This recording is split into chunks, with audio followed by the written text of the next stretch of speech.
Tourism and Travel 2022. Today, I wanted to thank all our speakers and colleagues from the different parts of the earth. In spite of the time difference and long being distance, today they are with us. And today we will start our part on gastronomic tourism. Gastronomic tourism is essential part of the travel industry. Through the national cuisine, we are reflecting our cultural traditions, natural resources, and the environment. It's impossible to imagine tourism without gastronomy. Food culture is very important and attractive key piece in tourism industry. And today I'm happy to present our first speaker, Udi Goldschmidt from Israel, from Culinary Institute of Jerusalem. Udi Goldschmidt, the floor is yours. Excuse me. I think Udi Goldschmidt sent you a video of his presentation since he is in another conference in Europe and could not personally participate. Okay, we can present the video. Thank you. Алена, мы поставим видео, да? Он прислал только презентации, и у видео его нет. Окей.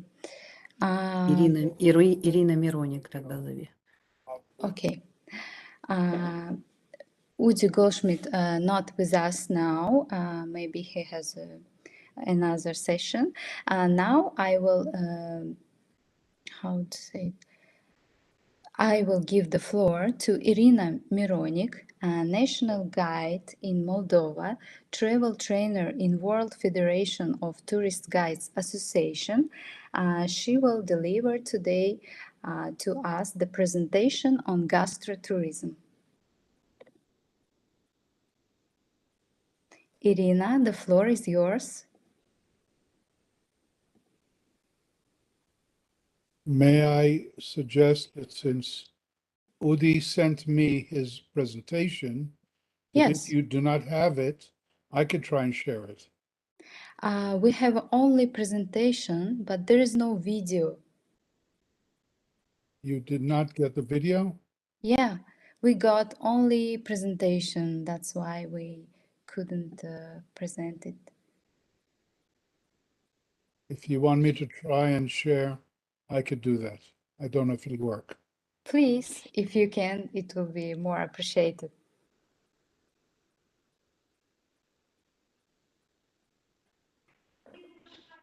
Then Yoni Okay. Shapira from Israel will present us Udi Goldschmidt's presentation on gastro-tourism.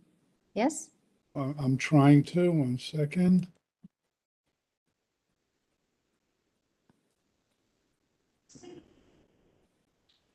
Sorry, Irina. No problem. Thank you very much.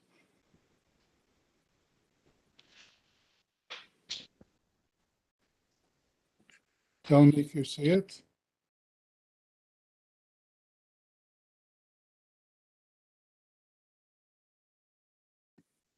Is it Okay. Yes, it's okay. We can see, but I cannot hear the voice. Can you hear the voice, Alena?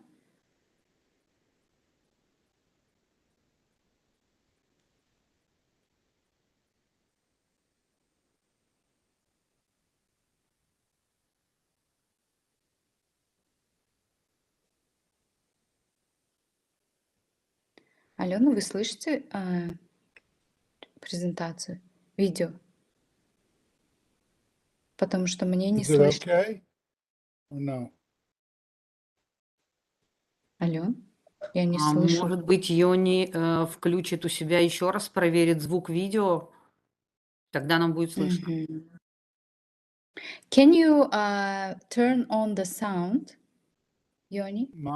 My sound is on. I hear it, so I can't tell less. The sound is maximum. Because we cannot hear the sound. You can not hear anything? No. Тогда, может быть, мы выложим его доклад на YouTube, а сейчас пусть выступит Ирина. Как быть? Uh-huh. Otherwise, we can put it in YouTube channel, and now we can give the floor to the next speaker. Is it possible? Yeah, Because the sound is not coming. okay. So Yeah. I'll send it to you and put it on YouTube. Yeah, thank I'm you very sorry much. about that. No, it's okay. Thank you very much. Okay. Due to technical issues, I will give the floor to Irina Mironik, and she is a national guide in Moldova, travel trainer in World Federation of Tourist Guides Association, and today she will deliver to us her presentation on gastro-tourism. Irina, Hello, hello. did you hear me? Yes. Okay, and you Everyone. can see. Yes, sure. Oh, thank you very much. Hello for all presentations, all people. I'm very glad to see you here in this forum, and I send you one very big, very cold hello from sunny Moldova.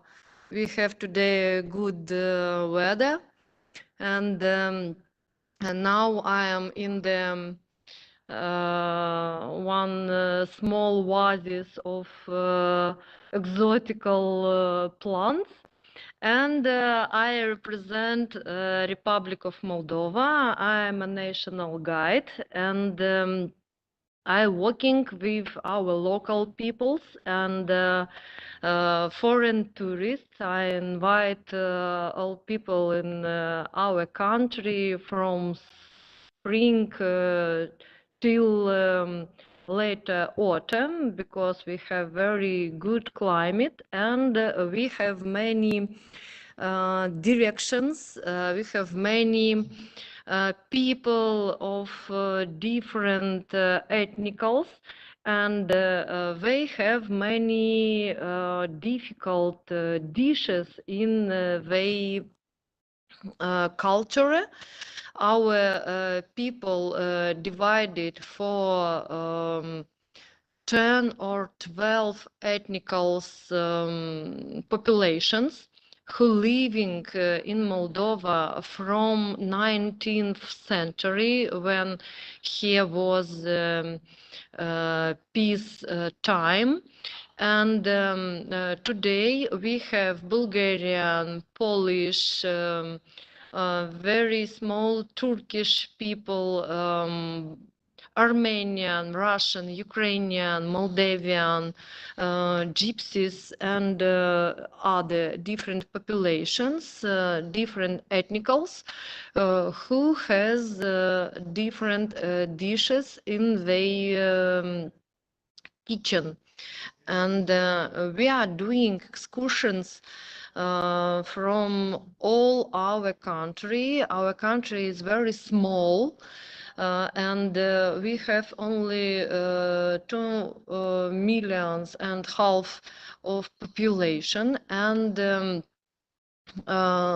we haven't mountains, we haven't sea, and we cannot invite you to these places, but we have many forests, many fields with different vegetables and fruits, and we have very good people who invite in his home with one glass of wine, with eating, which has in the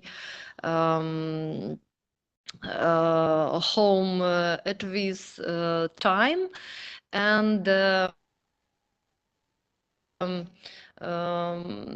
our country is very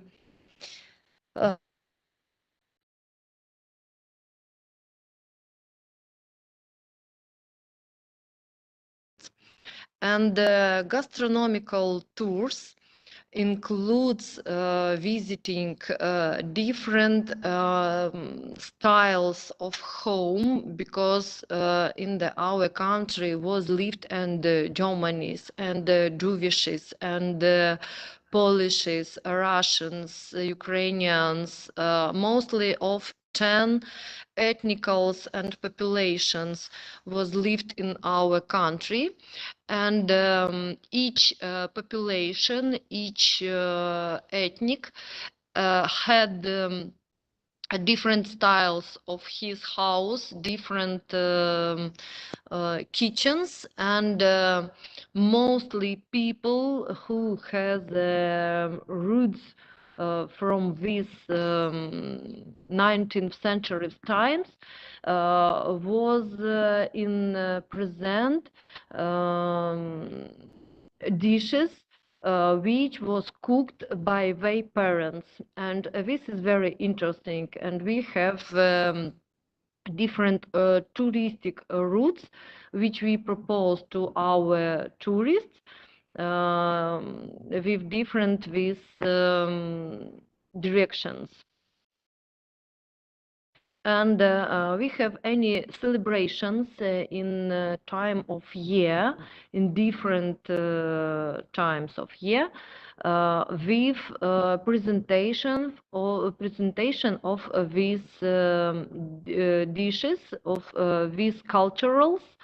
And today we are preparing 2 winery festival, which will be 1st and 2nd October. Each year this festival going in first weekend of October.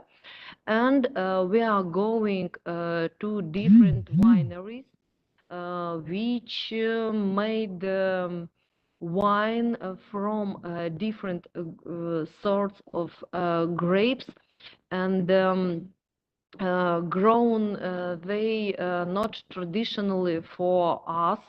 And we recalled many sorts of grapes from Soviet Union, because was dead many winery grapes in the time of 18th years of 20th century. And today we have Fitasca and Viarica, our national types of wines, which we test, and you, our tourists and colleagues, can test in our big event festival wines, which we have this weekend. If you have questions, I am ready to listen and to do response.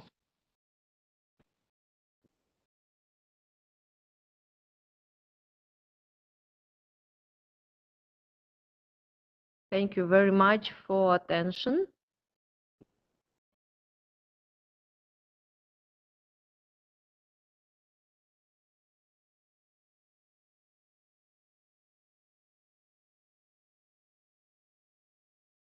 Зарина. Sorry. Thank you very much, Irina, for your presentation. And we hope that we will visit someday your country and will enjoy all of these nice culinaries. Thank you very much. Now I will give the floor to the next speaker, Simona Markovska from Pirin Tourism Forum, Association of Sustainable Tourism Bulgaria. Simona, can you hear me?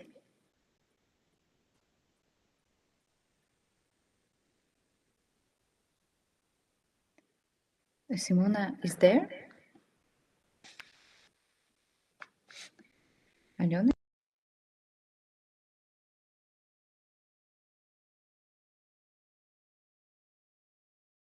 Писала, что сейчас подключится. Давай сейчас ее еще раз позову.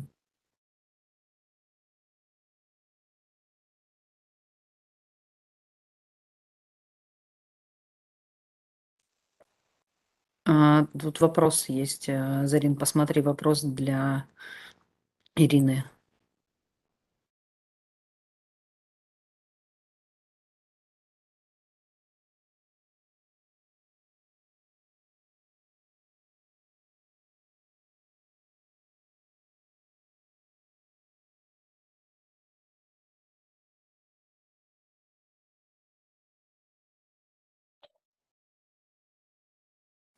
Oh, sorry, my mic was off. While we are waiting for Simona, we will see the questions. And there is a question to Irina. Irina, there is a question to you. How did the war affected to your tourism? Excuse me, please, one more. How did the war affected your tourism? Very bad. Is it true? We haven't foreign tourism today, but our winery festival visiting not much more people from other countries, but today we have mostly interests of Moldova from Europe. We haven't tourists from east of country, but we haven't from Europe, from America, and people don't afraid of this situation and come here, knows that we have peaceful country, and we are very glad to see them. But this is a very difficult time, and we are hope that we will stay in the peace in the future. Okay, thank you very much. Is there any other question? Еще есть, да.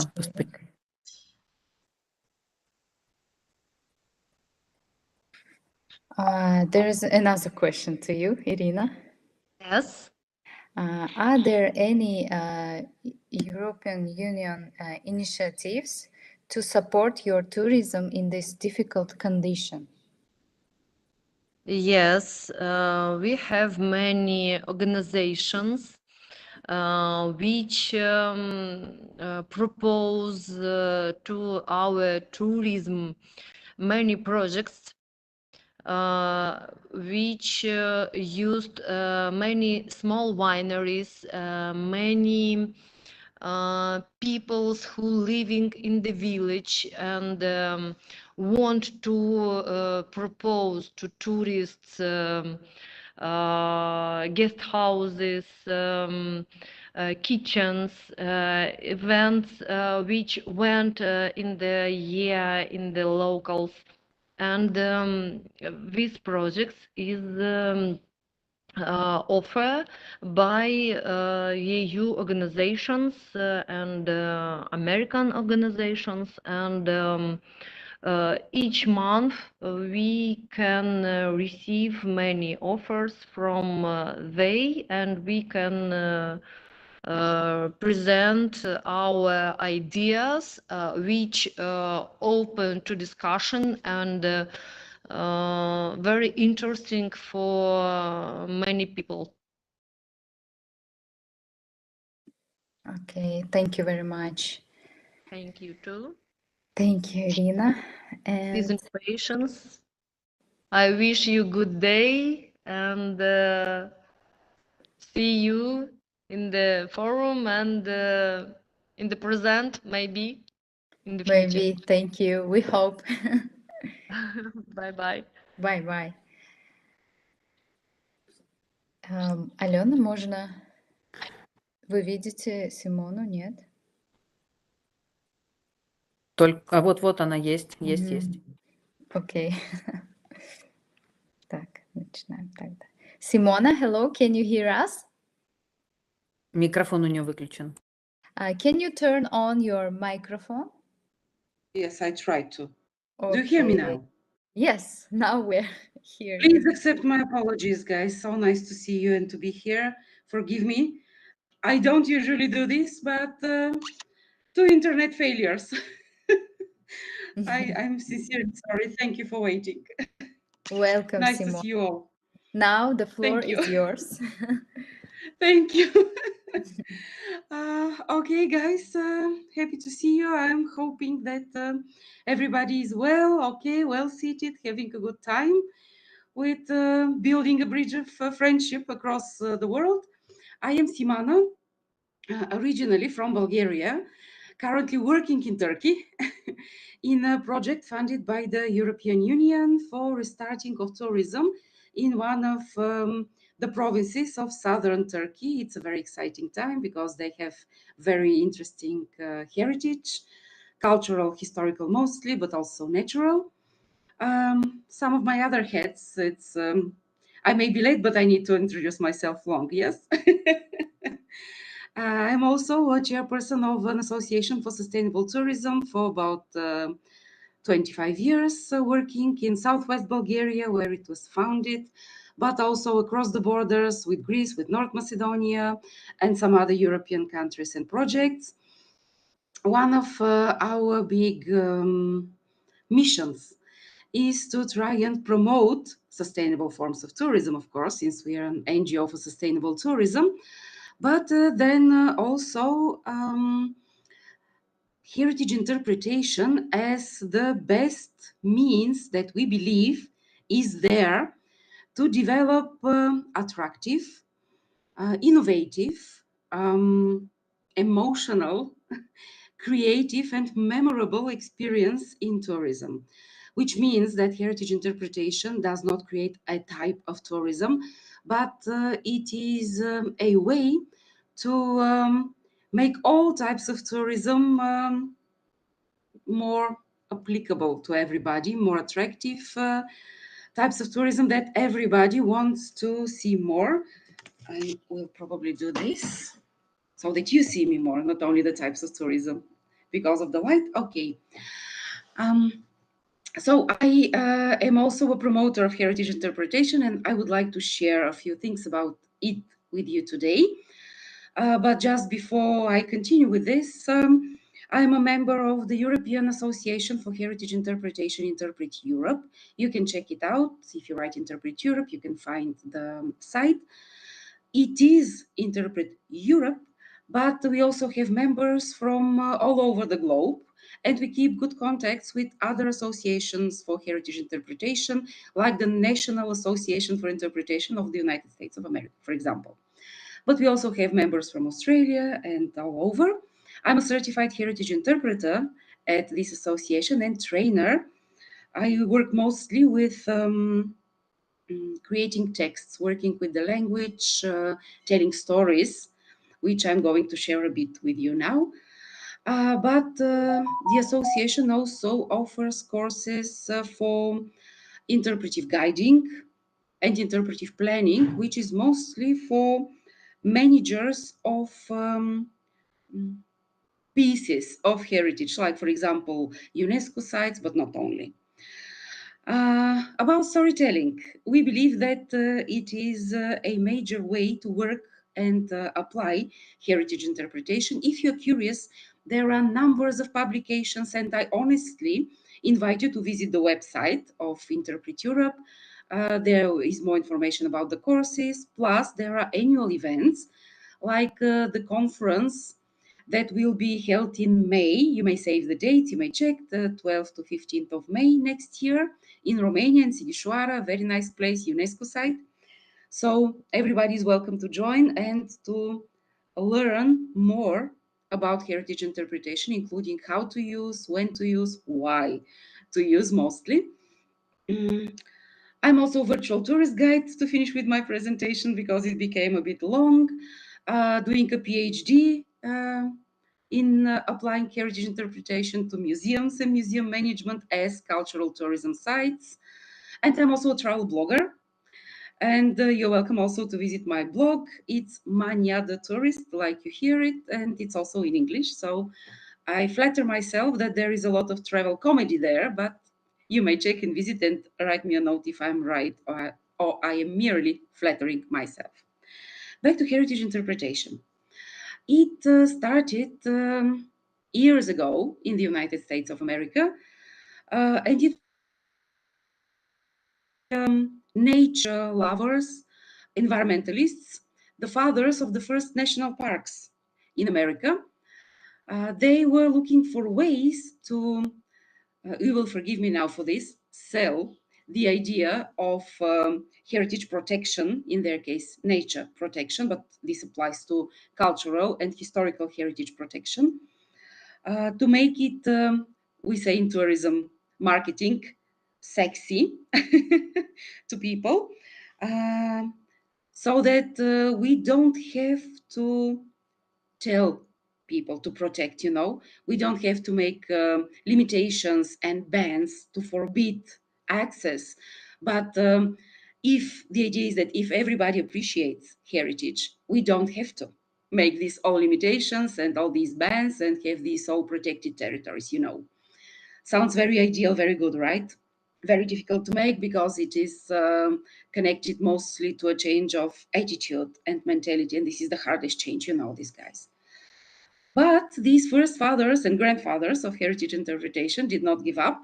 They developed it with the years as a science and as a methodology, as a set of tools and set of instruments that are actually easy to apply, because just as an example, such an instrument is game playing, and it's big fun.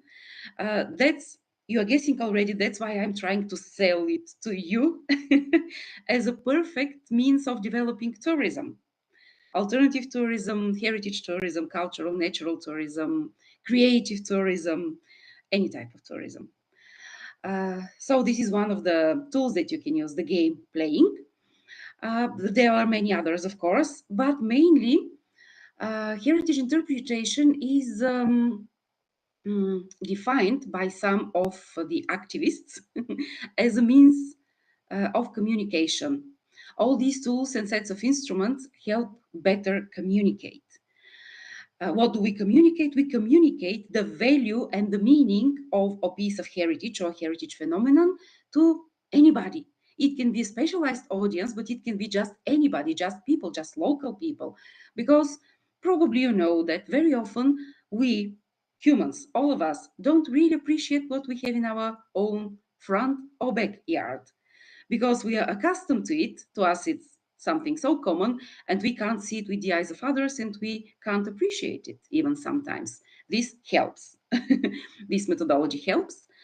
And as a means of communication, we can translate factological information, scientific information, into a language that is understandable to people. It's not full of terminology that people do not understand, so they lose interest, but it is also meaningful to people.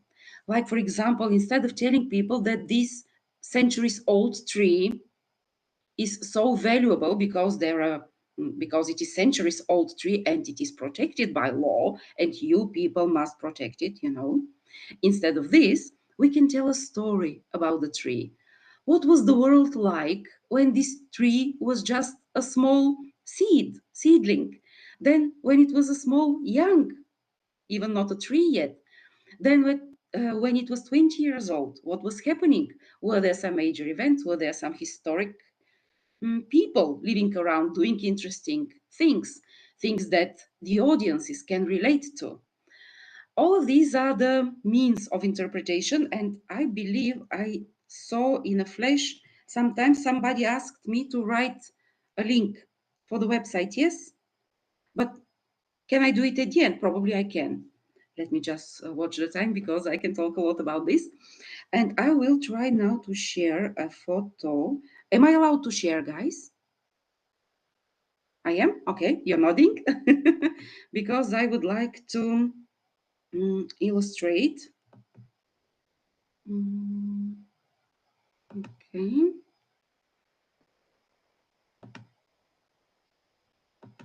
Ah, did I share? Okay, it says stop sharing, so I guess I am sharing. With this photo of myself, of course, I would like just to give you an example and illustration of the basic of storytelling as we use it.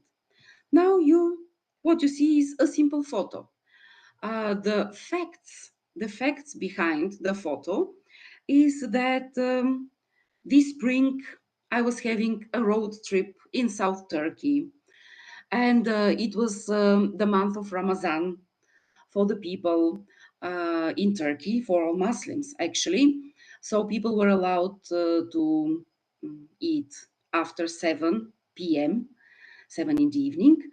So we stopped and had dinner at a very nice small village. These are the facts. This is what you actually see on the photo. But there are so many more stories related to it. Let me start with myself. There could be the story of a person traveling, a Taurus. You know, Taurus is the zodiacal sign of Taurus. You know, they say about us Tauruses that we don't die like normal people. We usually die of too much food or too much drinking or too much pleasures as a whole. So this could be the story of a Taurus who is about to, well, not die of too much food, but we can tell a story about the character of the Taurus and the love of food, etc. This could be a story of the cuisine of South Turkey because it is a very special cuisine in itself. Like any local regional cuisine, it has its specifics, its peculiarities, which can be, you see the Taurus. Every time we speak about food, this is what we do. But this can be the story about the origins of local cuisine, of the spices people use there, of the types of vegetables they use, etc. This could be the way of local means of livelihood because this is an agricultural area.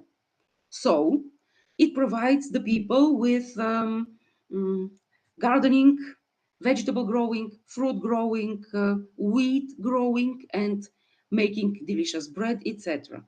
This could be the story of road tripping, because if you have a closer look behind me, there is the back of my car. It can also be a story of advertisement because it's a Dacia Duster, but that's not the point here. It can be the story of how do you make road tripping for 2000 kilometers, for example, how you plan such a trip, where you can stop, where you can eat, where you can do things. It can also be the story of the month of Ramadan in the Muslim world, because um, of the way it goes, which can be difficult to understand for example, spoiled Christian like myself. We also have fasting, but it's not so dramatic as we see it, as it is in the Muslim world, like not being able to eat or drink between sunrise and sunset. This could be a story as well. It could be even a story of the poster that you see a bit behind my back on the wall, because it says selling manure. So this is a totally different story. And you can relate it possibly to the question, why would a manure selling poster be placed just next to the window or door of a tavern, of a place offering food? But these are all really different stories. So if you haven't had your meals yet, I'll stop sharing. And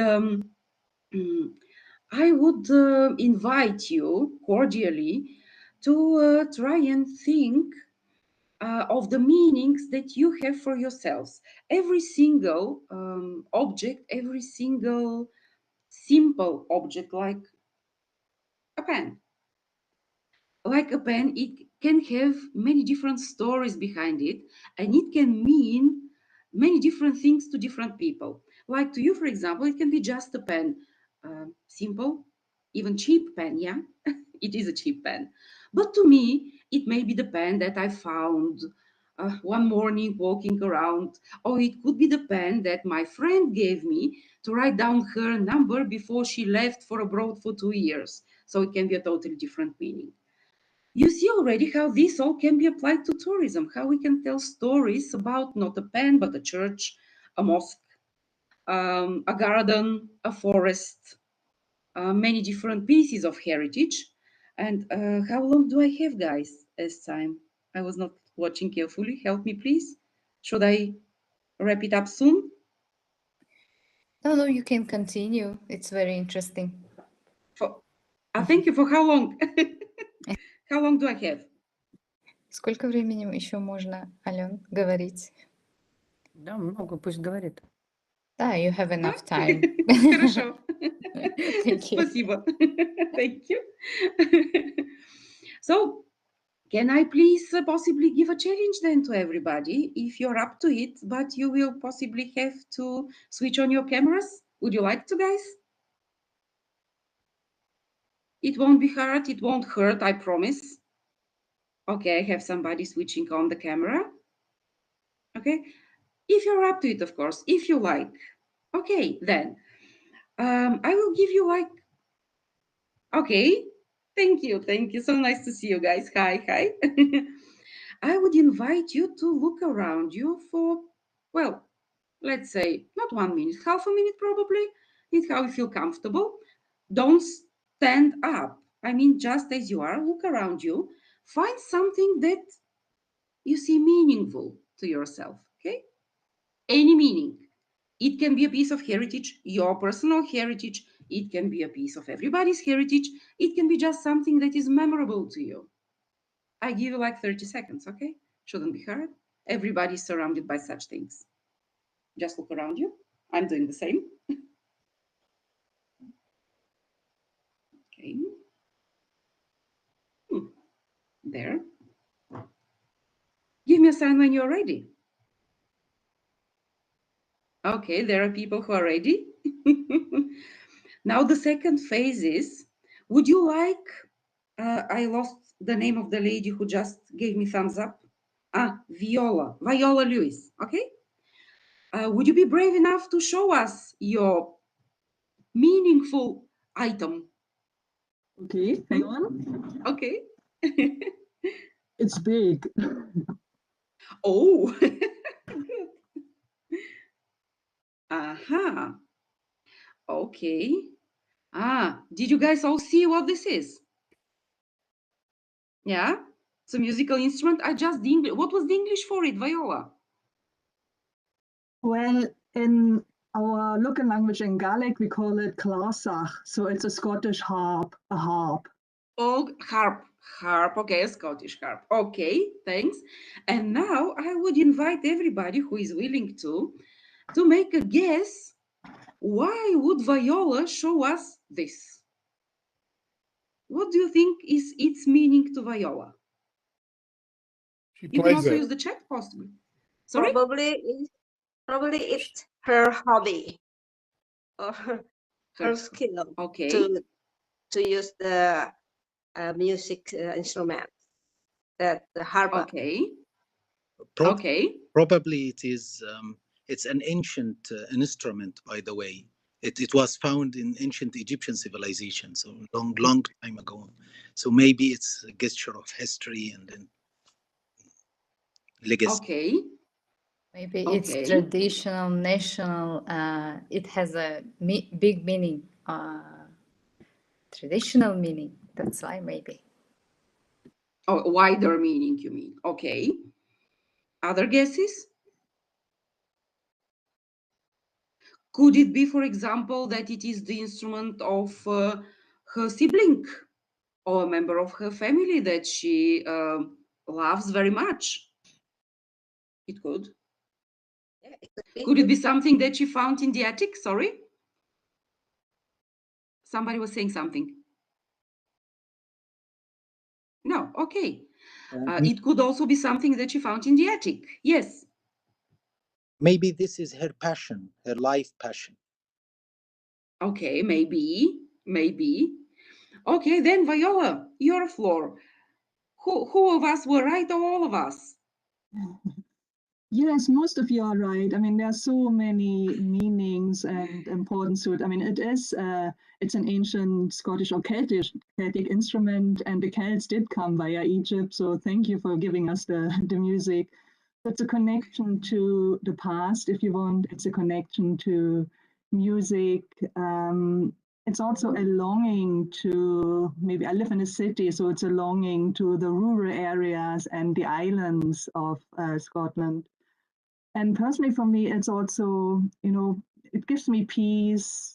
It allows me to switch off from the hectic way of life. It just transports me to another world, to a more creative world, a more imaginary world. So loads and loads. And music, I mean, it's the international language in general. So it gives me many, many connections online, playing together with other people from all over the world.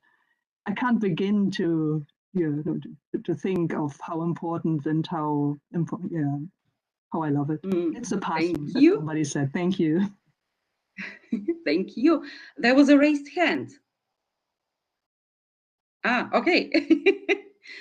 Did you want to add something? Zarina, did you? Okay.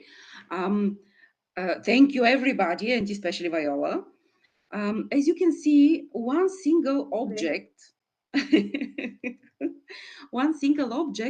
can have so many meanings to one person even, but these meanings can be translatable and relatable to many other people. For example, with me personally, I don't know really Scottish heritage. I have some ideas, I have had friends, but I'm not really into Scottish heritage. I don't really know it, but I can relate to music, to serenity, to the peace, to the escape from hectic life, which Viola described. I can relate it to a passion, to anything, to something, like you guys did already, like you did it now.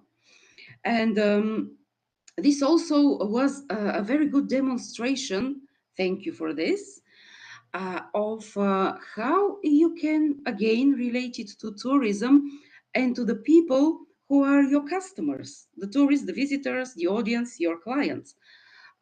Because they're all human beings, they're bringing their own history and their own heritage with them. And there isn't, trust me, there isn't a single piece of heritage anywhere in the world that you can't possibly relate to people. Even if you are in one point of the world and you have customers from the other point of the world and they don't know anything about your heritage, upon arrival, you can relate to them because we are human beings. We all have, we call them in the theory of heritage interpretation, we call them the universal values. This is love, this is family, this is home, this is also war, forgive me, also war, conflict, loss. They speak practically the same or similar things to anybody, although I am tempted here to just open a small bracket because I mentioned home.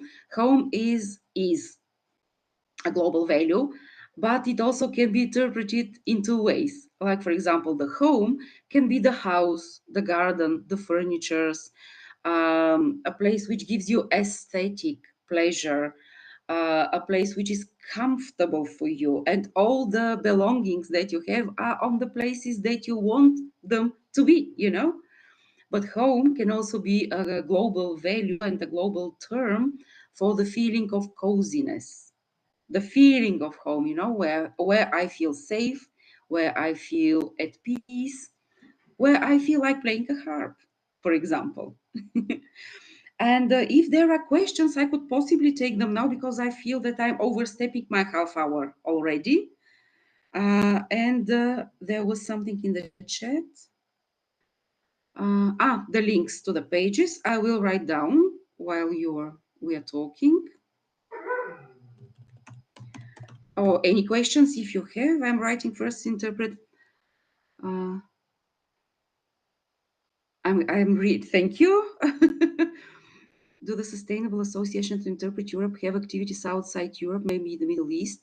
Yes, I already mentioned it is Interpret Europe as a name, and it's based in Europe, the headquarters. But I will write now in the chat box the address of the website. You will notice that we have members. Yes, it's correct.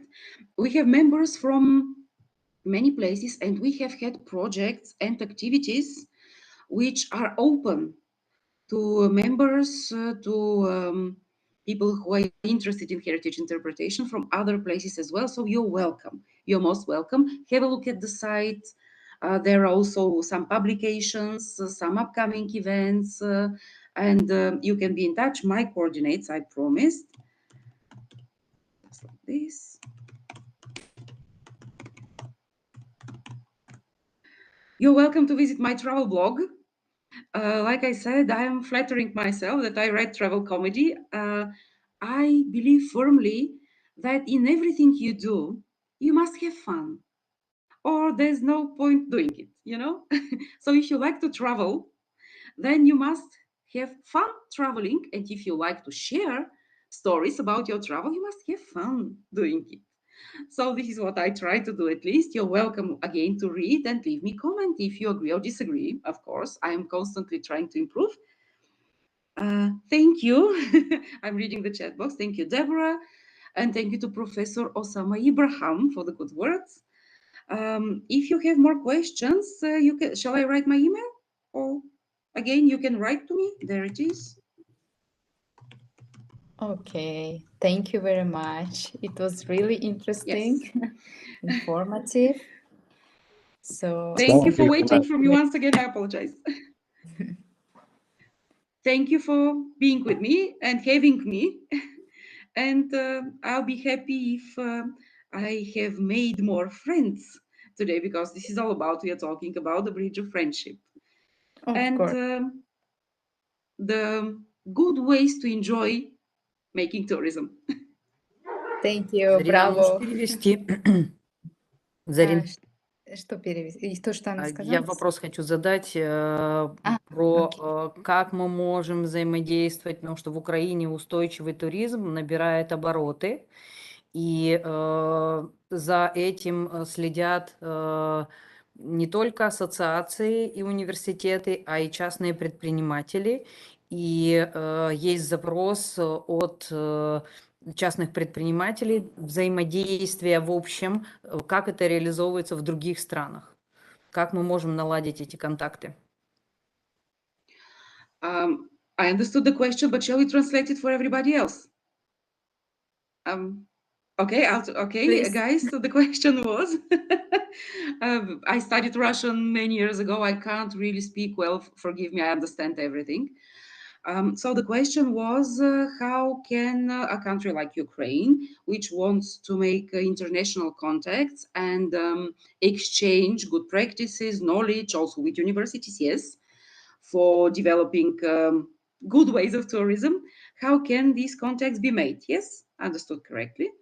So I invite you again to visit the Interpret Europe webpage, because there are many contacts there. There are contacts of associations, there are contacts of universities. We have a special team, which is a scientific knowledge team, and they work for scientific publications, for spreading knowledge, also exchanging information, you know. There are also national associations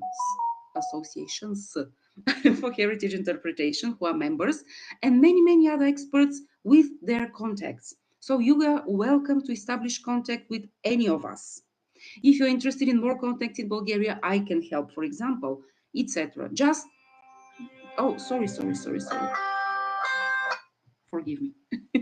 Forgot to switch off the sound. I don't know if you hear it, but did I answer your question?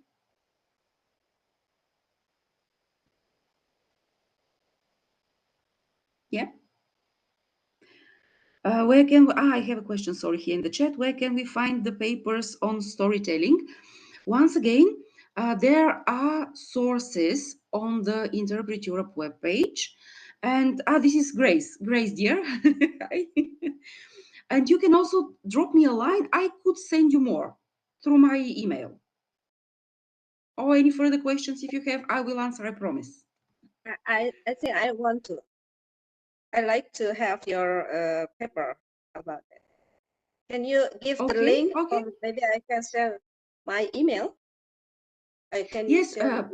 you can, it's better if you see the chat box, my email, write me, because this way I will be seeing your email and I will be able to return easier, you know? Okay. If it's okay for you. It's Just okay. drop me a line, guys.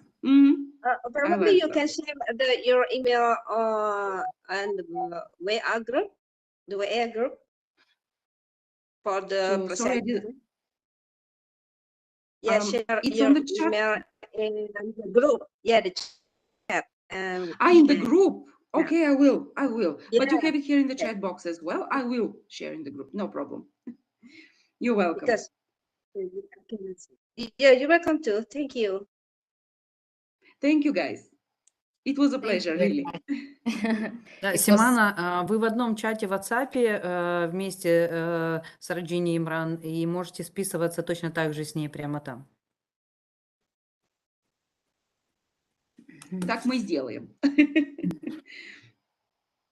Thank you very much. It was Simona Markovska from Association of Sustainable Tourism of Bulgaria. Thank you very much for very interesting, informative session. Now, let me give the floor to Grace Berfein, experienced guide from Brazil. Grace, can you hear us? Пока Грейс подсоединяется. Hello, Грейс. Отдельное спасибо Болгарии от Украины за то, что вы помогаете, поддерживаете нас.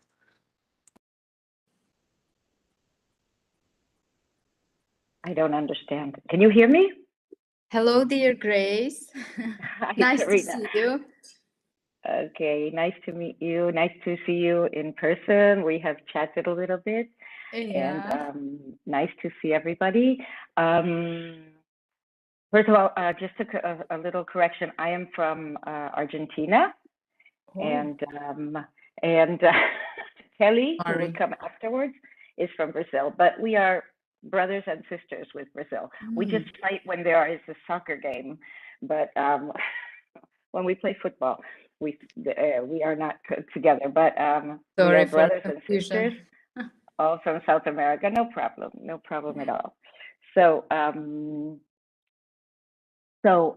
I will introduce myself. First of all, I want to thank Simana. I loved what I know Simana from virtual tourism, but I had never seen a presentation, and I really love what she does and how she does it. So thank you, Simana. Okay. So first of all, I want to thank you for having me here at the presentation. Alona, Serena, and everybody else who is organizing this. And second of all, I want to tell you who I am and what you will be seeing now, because I am from Argentina, but I specialize in street art. So what I do is I am a graphic designer and a certified tour guide, but since I have always been related to the arts, I'm a teacher, I was a dance teacher, I was an English teacher. I have done different things related to arts. When I started studying tourism, I started going out in the streets, and every time I saw a mural or something beautiful painted on the walls, I would take pictures and I would investigate what is that about. So I decided after a while of doing city tours and historical tours that what I really want to do is street art tours. So I investigated a lot on that topic.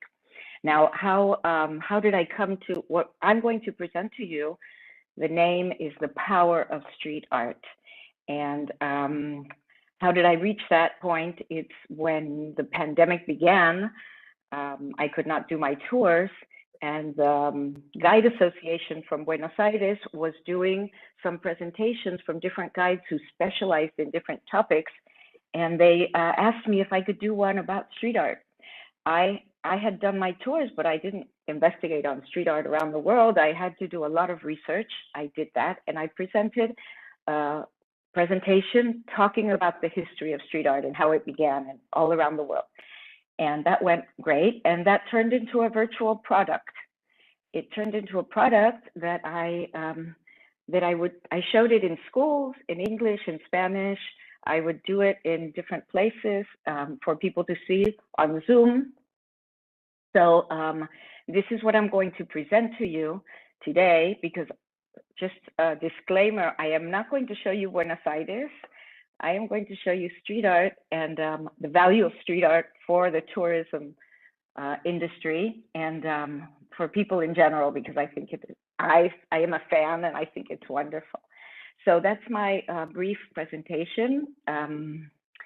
What I'm going to do now is I'm going to share. I would like if the people could put in the chat your name and what city you are from, or what city and country you are from, so I could just see who is with me today. Okay, so if everybody could just write down, I am Alona from this, or I am Simana from here, whatever. If you put it in the chat, well, I'm going to begin. Hi, Yoni from Israel. So just so you know, why I speak English like as if I was from the United States, because when I was small, I lived in the United States, and I also lived in Israel several years. So, but I was born in Argentina, and I came back to Argentina, and that's where I'm living now. So let's see. We have Alon, Ukraine, Nail from Azerbaijan, Sarina, Uzbekistan. Oh, it's quite difficult to pronounce all of the countries. So in the meantime, I'm going to share. Let me see. Optimize here. Share. To share the screen.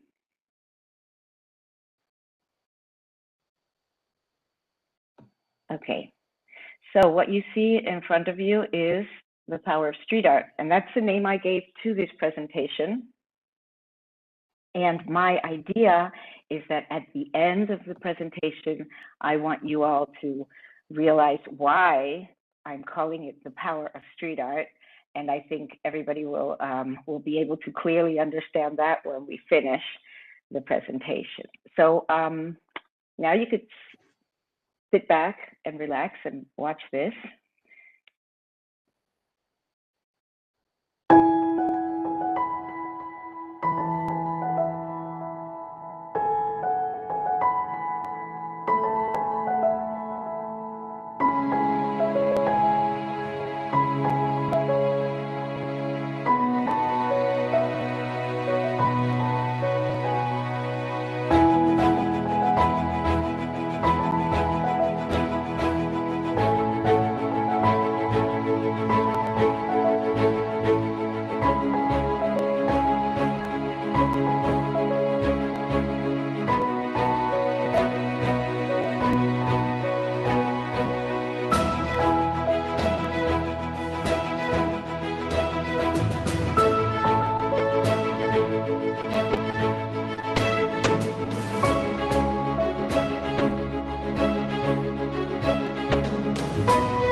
Okay.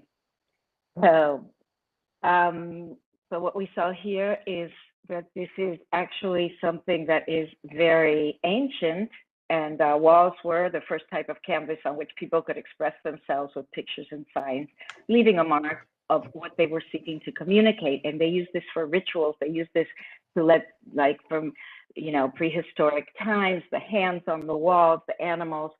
And this went on and on to all of the civilizations, to Egypt, to Rome, to everybody left their marks on the walls. Now, how do we get from there to street art as we know it today? The term graffiti, we all have heard the term graffiti. So graffiti is actually plural for graffito, which is in Italian, and it means to scratch on a surface. Now, this is what they did in ancient times. They scratched on the surface. But as we know it today, we think we see graffitis, and some people even confuse. They say they see a mural and they say it's a graffiti. And actually, I will tell you how there's a difference between the graffitis and the other types of street art. But what happens with the graffiti is that it began. Here we see a train full of graffitis, and this began in New York in the 1960s and 70s. And so these groups of kids or these individuals, they started writing with spray paint or with markers on the trains, and this became a terrible problem for the police, for the train system. This was a form of vandalism. So they would clean it up, and then the next day the trains would still appear again, all marked up with the graffitis. They call themselves writers because for them, what they were doing is writing. They're writing their names, and the police persecution led them to move west. So they were in New York and they started moving to California, where everything was much freer. And that's where they kept on developing this graffiti writing style. And the peak of it was in the 1980s with the hip hop movement. Now, what's the relationship between hip hop and graffitis? So what we call graffiti is the visual expression of hip hop. Just like rap is the musical expression, and breakdance is the expression in movement. So there are these festivals that they continue. If you Google graffiti festival, you will find festivals where people are painting on the walls, others are dancing, the rapper is singing, and this is the whole graffiti movement that's related very closely to hip hop. Now, if you check also, I'm going to be referring you to Google a lot because there's a lot of information, and that's how I found most of my information. So if you Google, you will see that there are many different styles and types of graffitis. There's different types of writing on the walls with different sizes and different forms. I'm just going to talk to you about three large groups. The first one is the tag. So when we see this, we don't understand it except the one on the bottom that says king, but these are like the signatures of these writers, and they call it tag. Now, the word tag actually means identification, and we have it on the name tags, we have it on price tags, and we have it on the hashtags. So today, when we are on social media and we say, please, can you tag me in your publication, or I tagged you, means to identify somebody. And this word has gained a different meaning through the social media.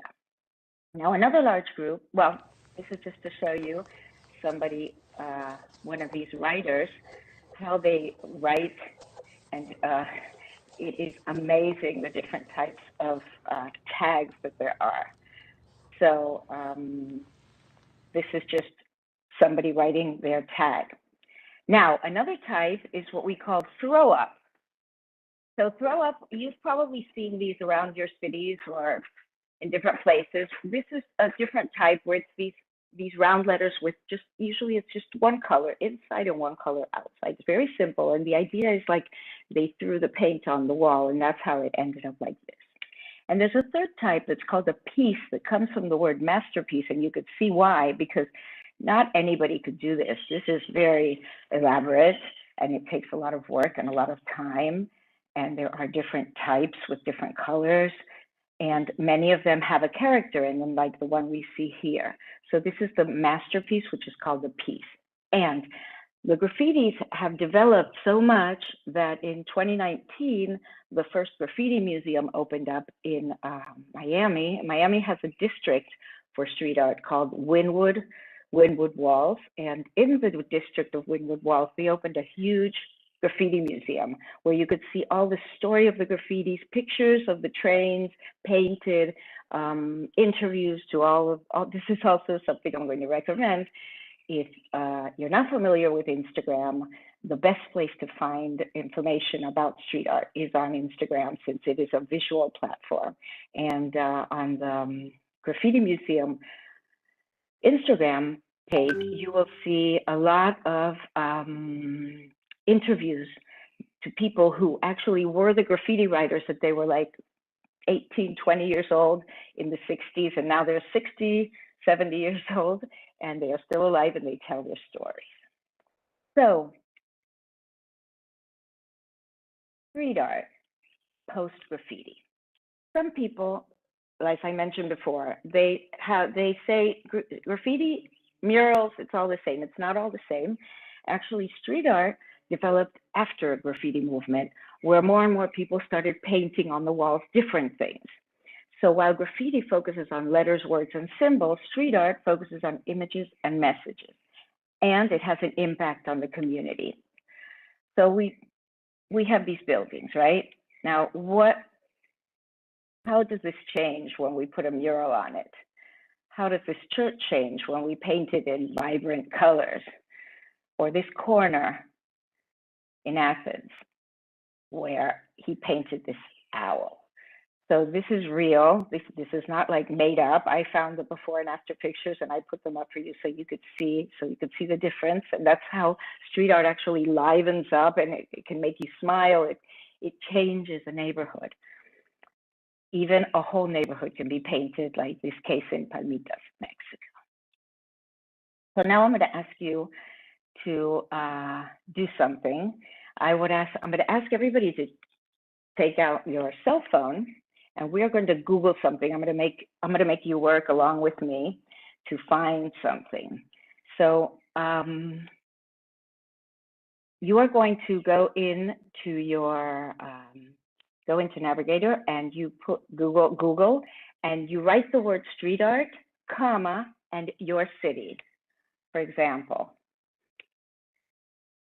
I put street art, comma, Buenos Aires. Then I'm going to go to the images, because what I want to see are images. I don't want to see like text or PDFs or Word documents. I want to see images. And then they will show me images. So what I'm going to do now, I'm going to stop sharing for a minute, and I'm going to see. It would be great if you could put your cameras on while I'm going to give you 2 or 3 minutes to do this that I asked for to Google. And I want to see what you found, if you found any street art in your city. And if you don't find any in your city, write down your country or another city close by. And we can write in the chat, just tell me, I'll give you some time to look it up, and tell me if you were surprised or if you found something that you had already seen, because the truth is, so let's just put in the chat, did you find anything new? Did you find anything that you hadn't seen before when you are looking for street art and your city? Yoni, yes. I know there's a lot of street art in Israel, especially, well, all over the place, but in Tel Aviv, there's a lot. Actually, I know there's street art all over the place. I put Jerusalem in, and there was a lot of street art. You want to show it like on your screen? Oh, where is that? This is in the marketplace. During the day, these are shutters of stores, and at night when they're brought down, and it's all turning into music, and then it's all street art. I cannot hear you. You have a Forgive me, lot you of are political. muted. No, I'm not. Are you speaking? I can't hear Yep. you. Does everybody Can you hear hear me? him? Can you hear me? I can't hear you either. So is this a Yes. problem that I'm having? Oh, wow. Wow. There is Wow. Beautiful. a lot of reality arts, street art. So everybody can hear Yoni, and I cannot hear any of you if you are all speaking. So why could it be that I am not hearing you? Алена, вы слышите Йони? It's a lot of Let me street see art. if I turn off my headset. Wait a second. Can you hear me now? I can hear you very Can you hear clearly. No, me? I think maybe it's something from the WebEx. Can you hear me? Yeah, I we can't we hear can hear anybody. Sabrina. Ah, okay. Maybe Yeah. Grace has a problem with her sound. Open, let me see. Here are some of the shutters in the Now I marketplace. can hear. Now I can hear. I don't know This if is anybody said all anything. in a very vibrant marketplace called Machane Yehuda. And this is at night, Yes. in the evening, when all the shutters close in the food stores. And then it's nightlife Yes, that you know, starts there. there are projects like here we have in Buenos Aires a project for people who did that on their when the curtains go down they paint. So who else has something wants to show us? Who is that? Somebody's showing that. Could you Tsunami Blaze? Okay, I see you're showing. Wow, I see several of them. So I just wanted to know in Cairo you have a lot. Oh, there's something very special that was done in Cairo by a street artist called El Cid, and he did a special project there. I will tell you about that later on. So I'm going to go back to sharing, and I'm going to tell you something.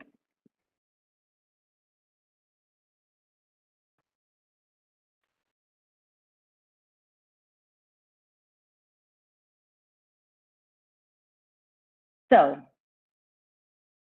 I asked Alona and Serena, I asked them how many countries are here and to give me a list of countries. So they told me there were more than 30 countries at the forum. So I looked up, I did what you guys all did, and I prepared something just randomly with some of the countries. I'm sorry if I didn't include all of them. So I just wanted you to watch. This is our street art, meaning ours, those of us who are at the forum.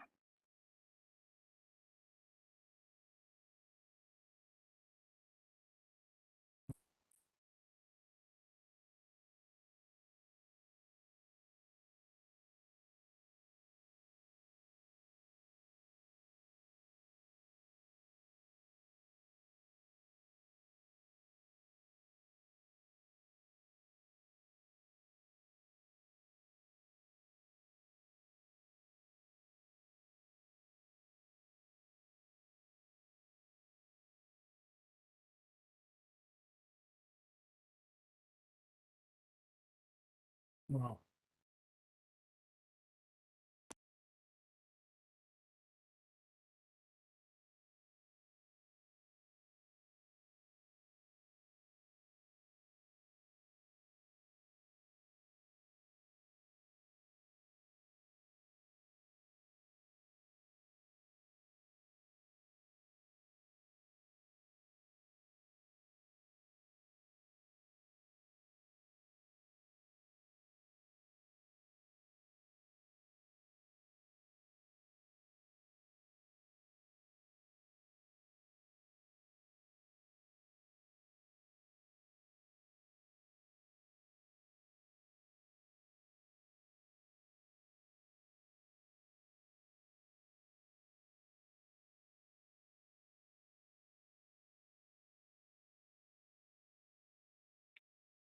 Okay. Thank you, Itamar. So I hope you found your country or your city represented there. I'm sorry that I couldn't put everything there, but this is just to show you how much there is all around the world. It's really amazing. Now, the last images, obviously, you know, were about Ukraine. And this brings me to the topic of raising awareness. So street art is not only something nice to see that makes you smile, that makes you say, oh, look at that beautiful mural. It can also be used as a great tool for raising awareness. And in this case, every time I do this, every time I do this presentation, I change it a little bit according to the audience, according to where I am, who's going to be there, and also according to what's going on now, because everything changes. Even when I do my tours, I always, before the tour, I have to go on Instagram to see what the artist is doing now at this moment. And I also go down the street first to see what has changed, because street art is ephemeral. It can be here today, gone tomorrow. And it's also something that people can like tag. Another way of using the word tag is when somebody writes, does a graffiti on top of somebody else's work, it's called to tag it. So there's many things that happen. Now, raising awareness, I always talk about this because it's very important. And so here let's Google it again, and I'm gonna tell you what to do. We're gonna write street art, comma, raising awareness, and I'm going to stop sharing. So if you could also turn your cameras on, I want you to see what do you find and write in the chat. Okay, so Sarokini, okay, you're asking how the policy of graffiti is in my country. I would rather answer the questions at the end so we could talk about different topics, okay? So put in raising awareness and write down what you find. What topics are used by street art to raise awareness?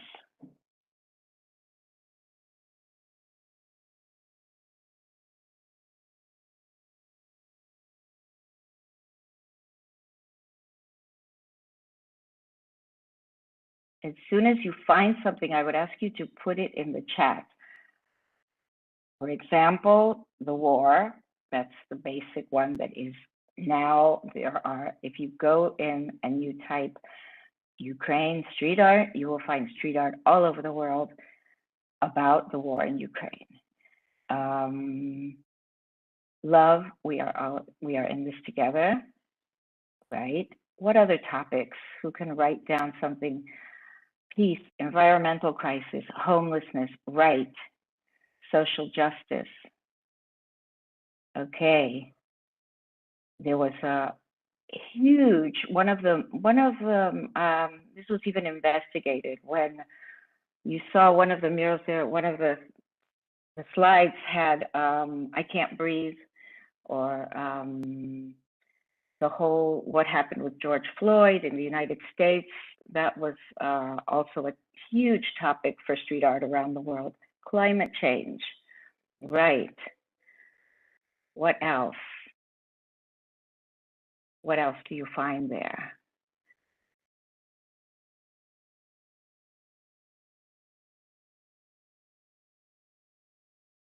How about women? And that's another huge topic. Women and violence against women, what's happening now will certainly bring about also street art topics. Equity, correct.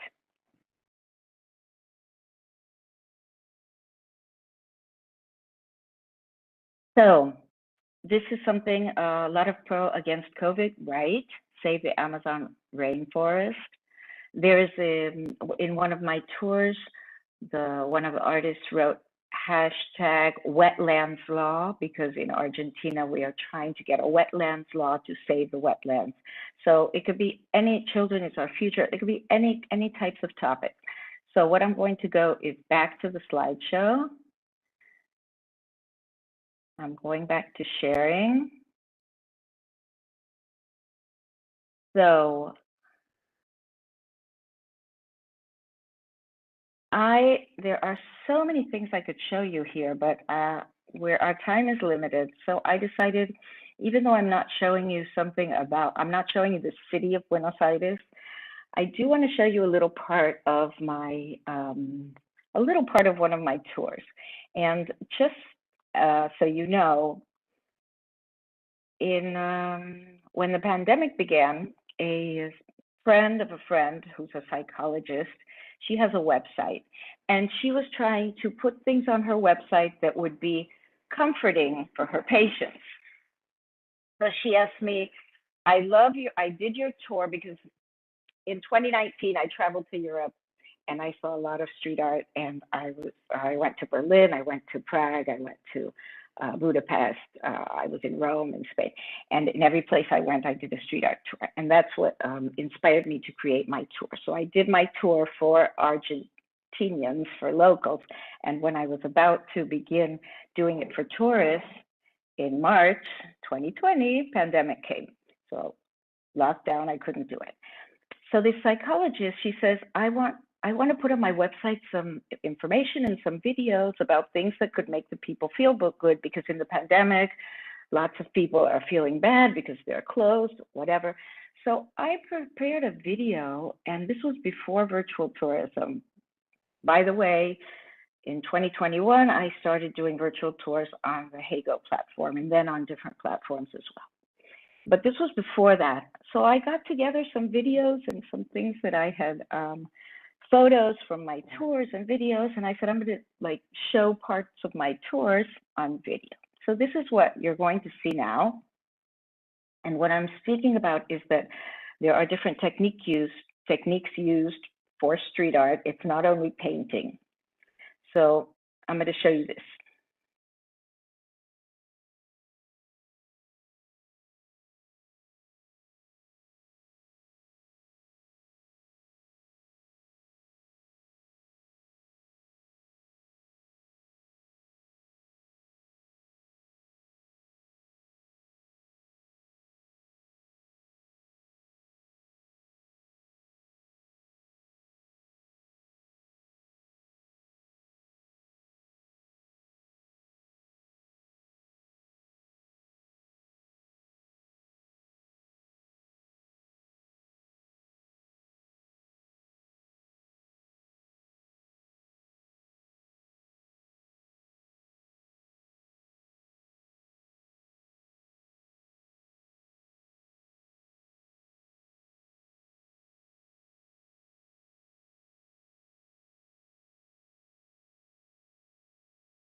Okay, so that was my little video that I prepared for her. So you can all see a little bit of me in action, and what this is called, the paste up, but I'm sure there is paste up all over the place. And one interesting thing about paste up is that the artists can prepare their work. There was recently this year a paste up festival in Lima, Peru, and Buenos Aires. The artists would send their work to the artists from all over the world sent their work to a place, and the paste up artists here would paste it all on the wall. So, as I mentioned before, street art can make us smile, deliver a message, remind people about what is important, and if used wisely, motivate and inspire us to make a change. It expresses who we are and what we care about. It is there for everyone. This is the power of street art. So this is the idea behind what I was doing, and I hope everybody could understand it. This is my Instagram and my Facebook, and what I'm going to type in the chat is my link tree where you have all my social media. But one more thing I would like to do now, let me stop sharing, is I'm gonna, since we do have a little bit of time before the questions, I'm gonna ask you to go into, well, those of you who have Instagram, I don't know if everybody has Instagram, not everybody uses Instagram, but if you have Instagram, then go into, look for a tour with Grace, okay? And that is my Instagram account. But what I want to show you is the following. I wanted to talk a little bit about festivals. If you Google festivals, you will see that there are a huge amount of festivals all over the world, street art festivals. Now, I had the opportunity of going to one this year. Last year I decided that the next time I travel, besides traveling and visiting countries, I'm going to go to a street art festival. So I was going to travel to Europe. I went to Europe in June, and I Googled and I found out that there was a beautiful festival in Grenoble, France. So that lasted a month. So I said, great, this festival lasts a month. I could go for a week just to check out the murals. Then I saw on their website that they were accepting volunteers. So I said, oh, I'm going to be a volunteer at this festival. So I signed up, and I made my stay longer. I stayed for 12 days, and I was a volunteer at the festival. So if you look in my Instagram, you would have to scroll down quite a bit. Let me see if I could, no. You have to scroll down and you will find, well, maybe you could do this later on. You will find the videos, because I'm not sure that I could share that with you here. You will find the videos of my stay at the festival, and you will see how they were painting the murals, actually.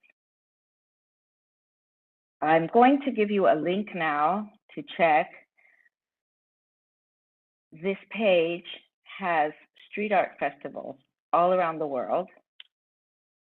So if you go in there, you will see the best street art festivals, and you will see that there are festivals all around the world. So this is interesting for a tour guide as well, because maybe you have a festival close to where you are, and you could show the people, look, why don't you go there?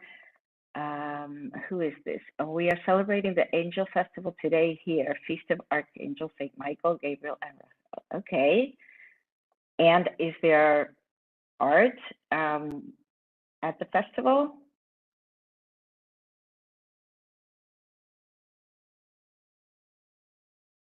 So if you go into that chat, I'm also going to put up here my link tree. So in my link tree, you have all of my social media. You have my Instagram, my website is under construction, but you have my Instagram, and you have my my Facebook and my YouTube, where there are some videos as well. So I'm going to open this up for questions now. If anybody has any questions.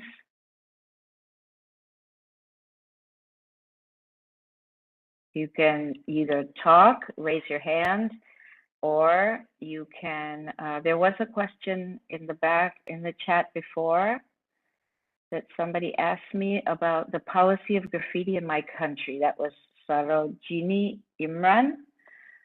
Where are you? Can you show up?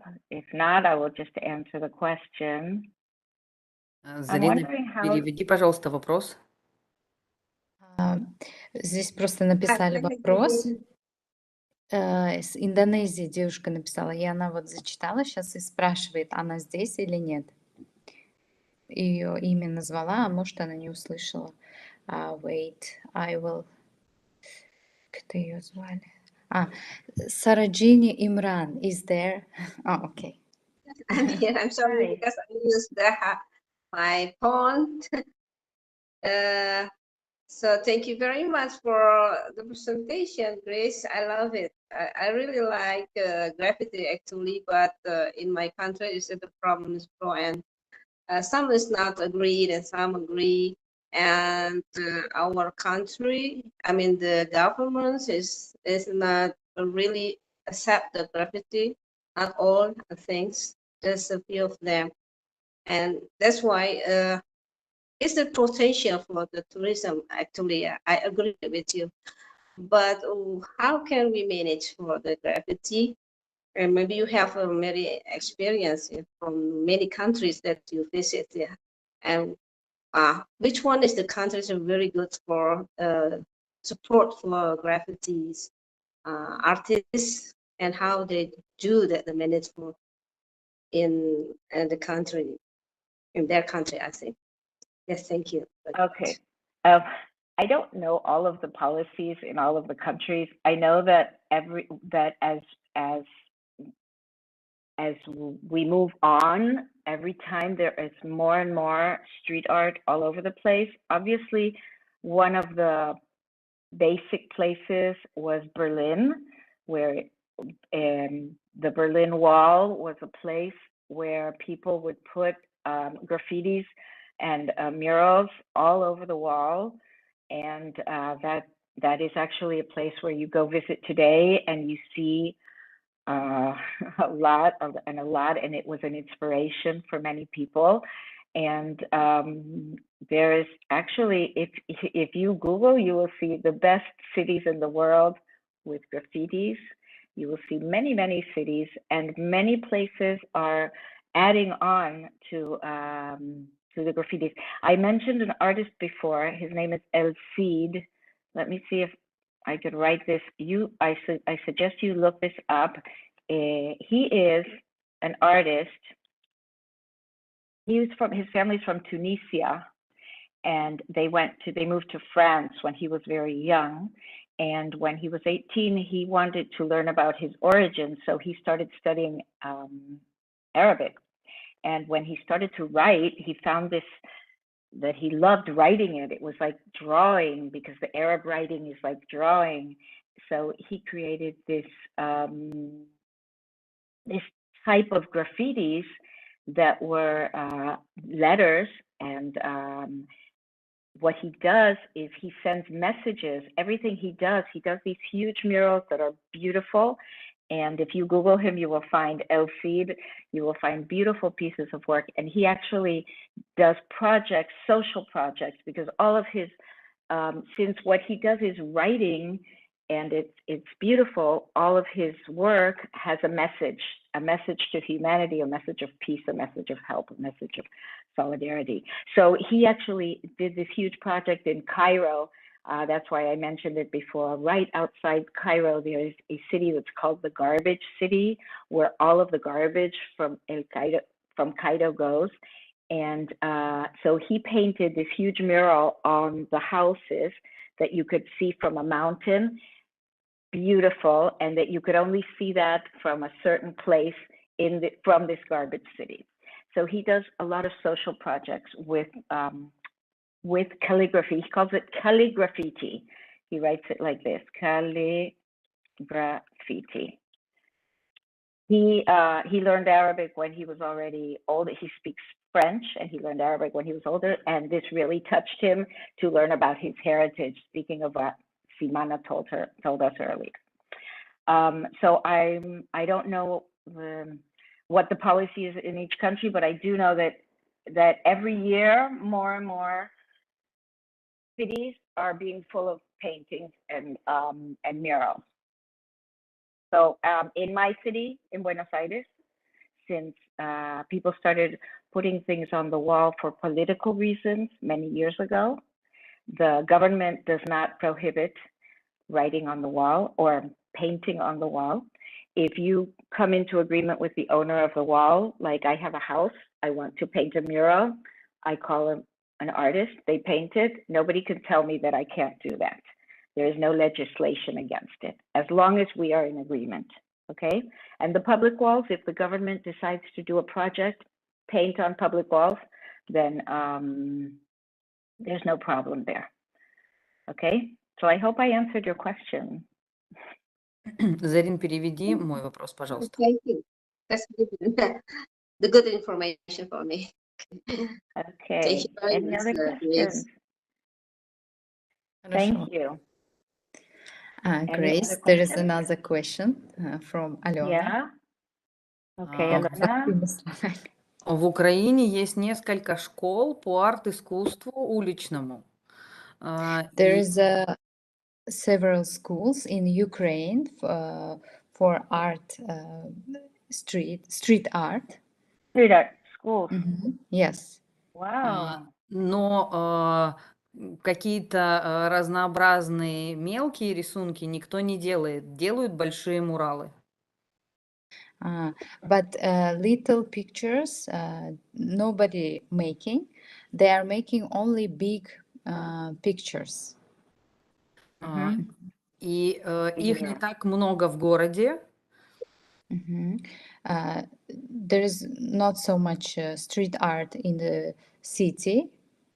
Потому что один мурал рисуют 10-20 человек. Because the one big picture making 10 or 15 people. Oh, they do it together. Yeah, they are making together. Может быть, вы посоветуете, потому что у вас в стране это очень развито, как бы им вместе взаимодействовать, потому что это интересное направление в арт-искусстве и туризме в том числе. Maybe, Grace, you will suggest how they can collaborate, for example, with your country, because it's a new and very interesting, how to say it, industry, street art. And how they can work with... How you can collaborate with... I don't know, but I think it would be interesting to connect. And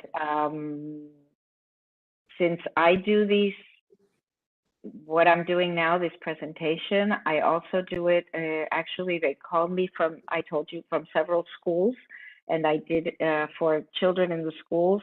I did this presentation for the art classes or even for English, because English and Spanish. And last year I did it for the first time live. I went to the school. I didn't have to, since they were allowed after the pandemic closed off everything. So I did a presentation at the school for 100 children that were sixth graders. And what I do is I tell them what's going on around the world. I did the same as here, but a little bigger. Hello. And it would be interesting. Yeah, Yoni. So what I was saying, Alona, is that it would be interesting if I get information, if we speak, and I can see what you are doing there.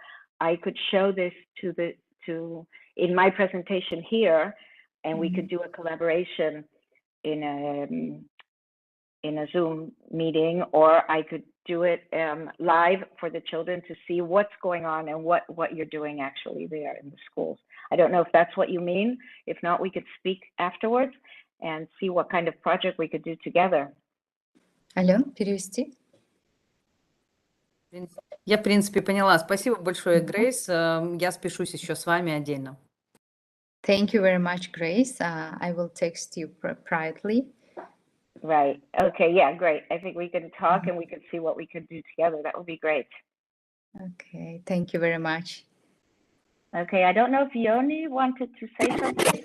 Yeah, I want to say thank you very much. It was inspiring.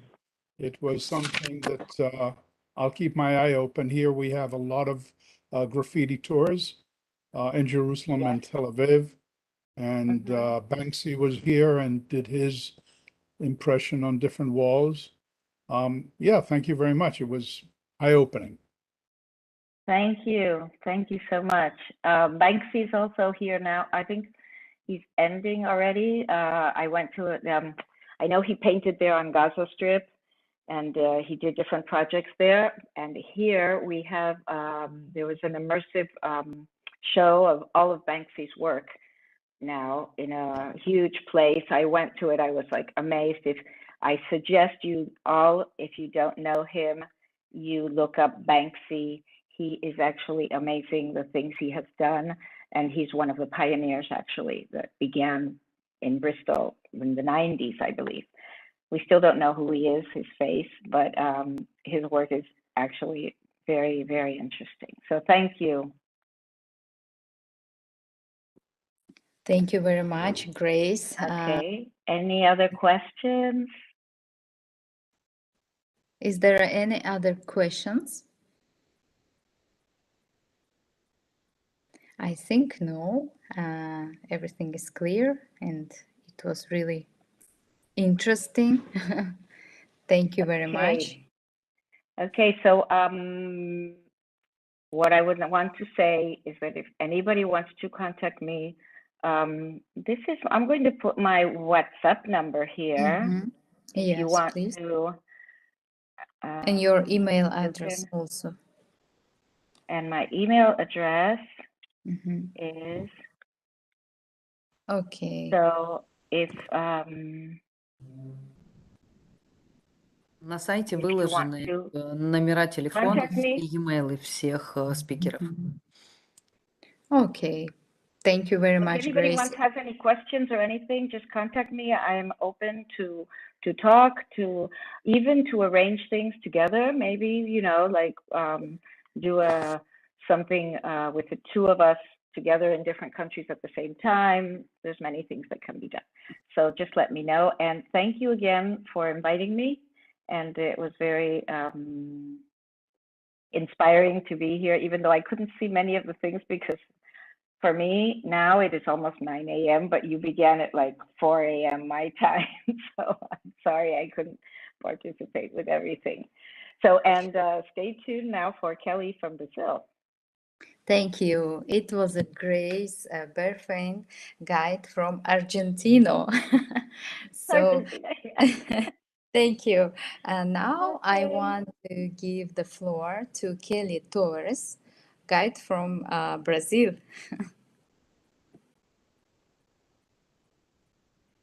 Hello, Kelly. Can you hear us? Sim. Yes, the floor is can yours. hear very well. I was here listening to Grace's presentation. Thank you so much. Awesome. Congratulations, Grace. Thank you so much, all of you, for creating this opportunity for us. I think this is one of the best outcomes that we could take of these times that we've been living, of connecting locally, right? Beyond locally and global wise. So I'm really happy and excited to be here. And thank you, Itamar, also for pointing this out. I think it's not every day that South Americans can connect with people from other countries in Europe, West Europe, East Europe, and Asia, and so on. My name is Kelly Tavares, and I am a tour guide here in Rio de Janeiro. I love what I do, and I guess most of the people who are here present also does that, because I think that being a tour guide, a travel agent, is very kind of, it resonates with the life spirit, free spirit that we have a tendency to be and to have. I love traveling, therefore I love to travel with other people, to show other people my culture, because I really love my people. And I hope that I can present to you here a little bit of what is this passion, and how I can inform and inspire you and support on sharing a little bit of the case studies that we've been taken out of these COVID and post-COVID times that we are at. So I'm here based in Brazil, Rio de Janeiro. It's a big city in South America, and I will be talking about the different interfaces of technology and tourism. and how I was walking this path as many of you have been. And adding to that, inside of the responsible tourism, community-based, aligned with sustainable tourism, I think all of that will be tied together in the mission of the work I do with Rio and Cantos. So for those of you who are interested to get to know more about me, I'm part of a network of tour guides locally and also global-wise. And we focus on Afro-tourism, Black history walks. We are connected also around the world. And this is mainly because Brazil is a nation where 70% of the population is self-declared from Black ancestry, besides also of indigenous and European backgrounds. What we get globally, and when we travel, we see that, is that most of the time the community-based culture, the majority of the culture in the world people in the world will create culture, will do culture. But what is promoted is as the culture makers, as not the main protagonists, but as attractions. So it's a new time in the world of tourism, of experiences, where the attractions of tourism, which were objectified people with their talents, now they are taking over this protagonism and expressing themselves more and more. And that will create, that is a new trend, and it's creating a shift in tourism around the world. Is having the voices of indigenous people as tour guides, people of different heritage living in their countries, in the suburbs, in the peripheries, sharing what they can from their culture and making their living as tour guides. So these will wide open our perspectives of what is tourism in the world. And with a camera now, connected on live streams, this is being more and more feeding into this trend. And now we can follow and people from favelas, the slums, tribes, they will have, despite of the challenges with technology access, or Wi-Fi antennas for broadcasting, despite of that challenges, you find influences of all over the place sharing their own perspective without having to rely only on official agencies that will privilege where the money and the power is located, and not necessarily where the culture makers are present. So then when we talk about technology, we talk about spreading that word through different media and transmedia. And what I will share now with you is a few solutions that I came up with within the help and support and motivation of other tour guides as well. As we enter the lockdown, we were wondering, wow, what are we gonna make? What's gonna happen? And I've never been a person of really lowering my head and crying, and I navigated through this. And what I did, I opened up books and I said, I'm gonna first travel through these books and find the world that sometimes we are too busy to find out. So that's my advice for many of you. Travel virtually, open a book when you feel lost, depressed, don't need to cross beyond the red light of the traffic light. You just open a book, take your time, read that book that is in your bookshelf. And now you have options of open a virtual live stream platform and travel the world from your place before going to the place.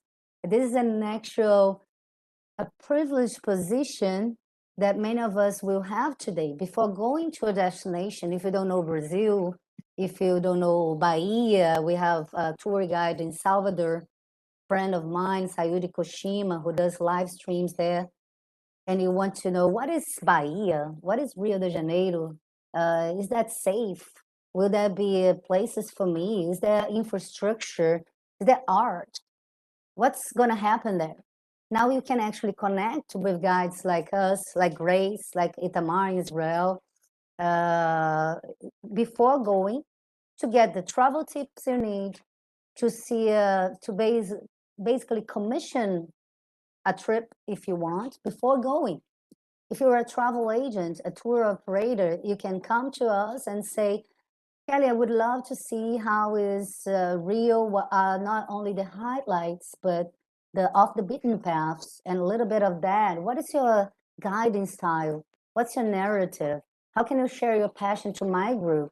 And if you have like an education group, researchers, architects, artists, seniors, children, you can, before bringing this group to a far destination, you can already have a FaceTime with the tour guide in local.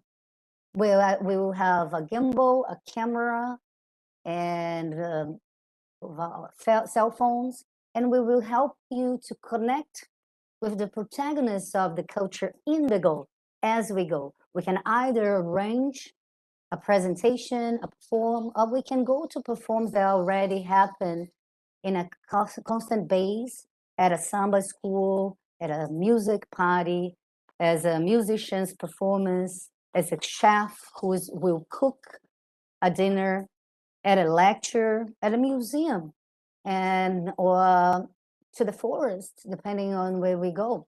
And we can offer all of that before you come.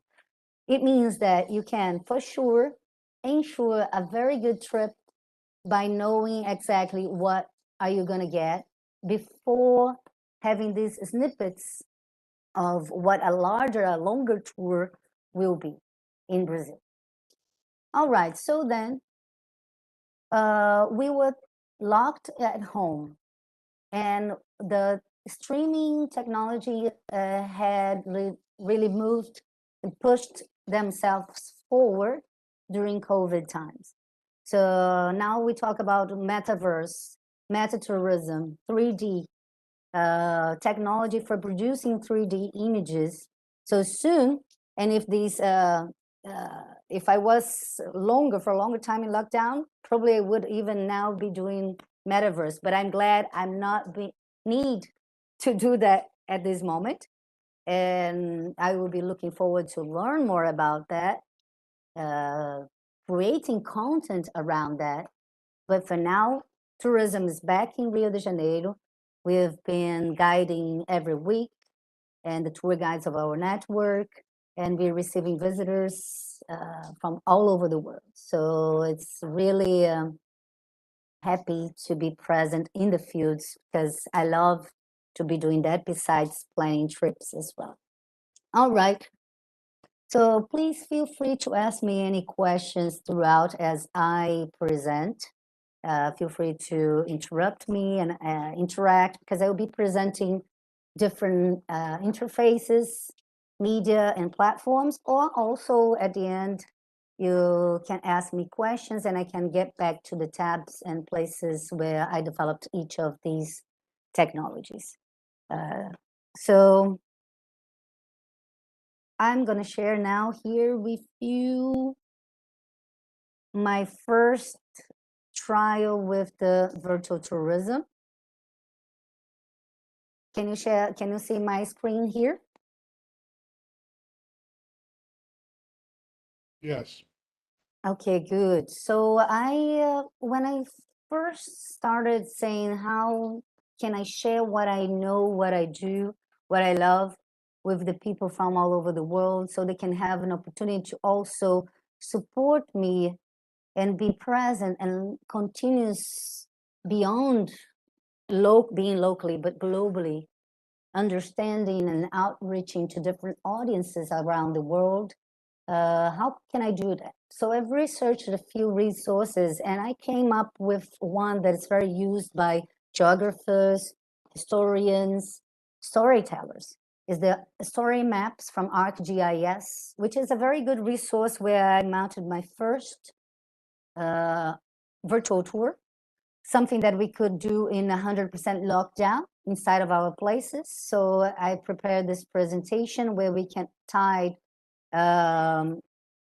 videos, texts, links, and also maps. We can work basically, and we can choose different formats to go with that, presenting maps of the world, having a focus on the map, if you're a geographer, if you focus on that, or if you're a storyteller, having a focus on the images that we'll be working with. So then I prepared this route that I make live here on tours, which is the Black History Walks in Rio in the port area with street art. And then in this beautiful map, you see here Brazil in South America. And we set up the different points where we give the tour. And as we move on the presentation, we go to different other stops, and you can add different media. So that was a good resource to add some of the content that I created before the pandemics. Videos that you can tie to, videos that you created, and then you can show the route in more details as well to show where you are while you walk, and what is really a good resource for when you are giving presentations to schools, for example, and you are presenting some of the works you do, people can follow up through these maps. Okay, so that was a first step and a good resource that I leave there for you guys who wants to prepare a material that can even be shared with some of your clients. So if I have a client that I say, I do the Black History Walk and street art, so what is this about? Can you give me a description? So this could be a description, a presentation of itinerary, which is transmedia, filled with great resources, with video, with myself talking, and with different maps and so on. All right, but that wasn't really enough for a long time, a long period of lockdown where we needed to keep pushing ourselves to follow all the innovations on technology. And as running as many other live stream platforms were shaping themselves, I was researching different opportunities and possibilities. I don't know how many of you here are aware of the audio guides for streets, but audio guides is really common in museums. And I have a background in arts education, running tours in museums. I've worked as a guide and interpreter at the Museum of Natural History, National Museum in Brazil, also museums in Oregon, in Eugene, where I studied at the University of Oregon. And then I have experience on that. And audio guides is something really cool, which sometimes can be triggered by as you move through the rooms at a museum. But there are apps that were invented, which also were pushed forward and fed into with contents, such as VoiceMap. Now there are others as well. And which is a company with many people and offices based also in South Africa. And there, when I entered, I saw, let me check what they have about Brazil. And they had one tour in São Paulo and none in Rio de Janeiro. All right, so I said, that's gonna be interesting, because then I could have a short tour. And again, since this is a tour that I run a lot, I have a lot of contents about, long years of research on it.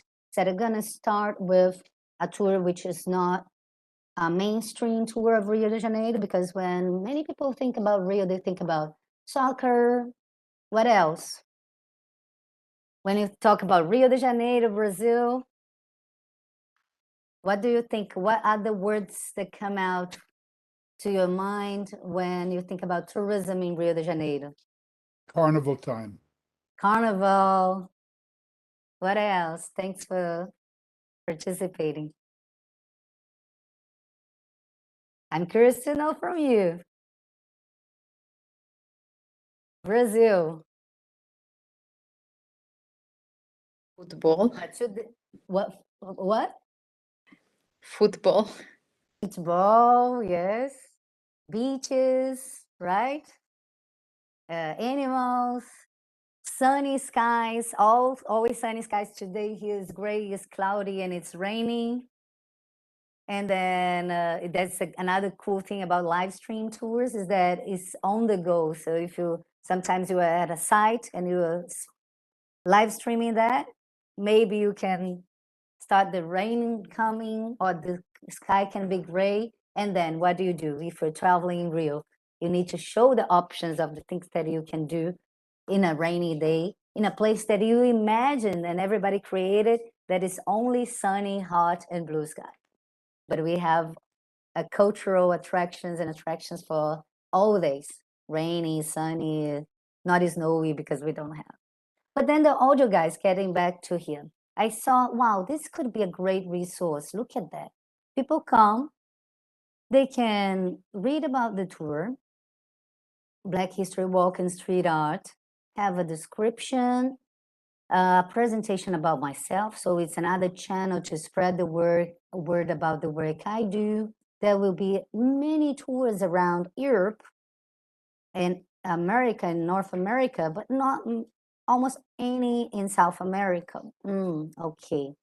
So I could bring one of my off the beaten path and essential tours to this platform and represent this narrative, this storytelling in Rio de Janeiro, and be present on this other interface, which is so a lot of new things that we invest on. There is a planned risk. There are planned risks. If we don't take the chance and time or money to navigate through new endeavors, in spite of the risks we share, we won't move forward. We will just replicate and continue doing the same thing. So research, innovation has the unknown fields of, for example, do you think that's gonna really be something in the future? Will I have any money with that? Will that help me anyways during the pandemic's time? So these were all questions. But since I was in lockdown, without any possibility of working, I said, you know what? This is the moment of learning how to handle this, of getting inside, preparing the script, and going for it. I'm investing my time on this, and this is gonna be here present for an opportunity like this, for example, to share possibilities that can be used for numerous ways in your countries. And to, who knows, for now, it's still not a top sales thing, but who knows in 5 years, or maybe not. But anyway, so you have another possibility of traveling. And this is something that you can, from where you are, download to your phone, the app Voice Map. I also have another partner here from Brazil, who is a company from São Paulo. They also created their own app, and I have in Portuguese and English. You can download that to your phone, and from where you are, you can listen, you can look at this map, and you can see on these stops what you will find and my storytelling throughout it.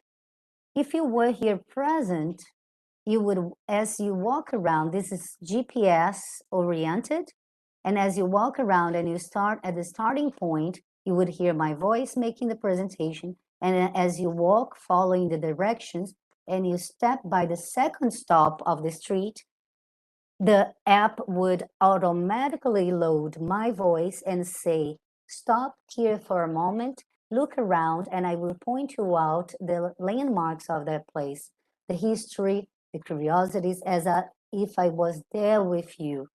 So this is amazing. And it's something, it's really something really cool that was very developed. And for example, here, I don't know if you'll be able to hear the sound, please let me know, but you can preview the tour and listen my voice here. So if you want to try in a voice map, Welcome to Rio de Janeiro in Praça Mauá. Can you hear my voice? My name is Kelly Tavares, and I will guide you through Little Africa. Yes. Yes. The port area is full of secrets of a hidden history that, once uncovered, can tell the forgotten stories of a fascinating part of the city. This is the key tour to understanding Brazilian people and culture. I'm a qualified tour guide and found. So then note, I gave you this snippet so you can have this idea of when you enter the website, the app, you can, before downloading the tool, you can listen to my voice to see if you connect with it, if you like the way I narrate, if you're interested on my presentation, and if you want to purchase that. And note, I had no idea how to do that before when I first started. I had to go out of my comfort zone. I had no studio at home. I did have a microphone, what is needed to do it. And I connected with the people in the platform, asked for instructions, and then I created a studio inside of my closet, which is a tiny closet inside of my bedroom. And I had to create a whole environment to be able to record this, putting blankets, sleeping bags to create the perfect environment to have the sound interruptions to it. So this is another cool thing that I highly encourage you to try new paths, because as I usually say, life will be challenging us throughout life as we go. So we can't really get accommodated in any path, because we can be challenged by pandemics or by time, by I don't know. And we got to be ready for, overcoming the challenges.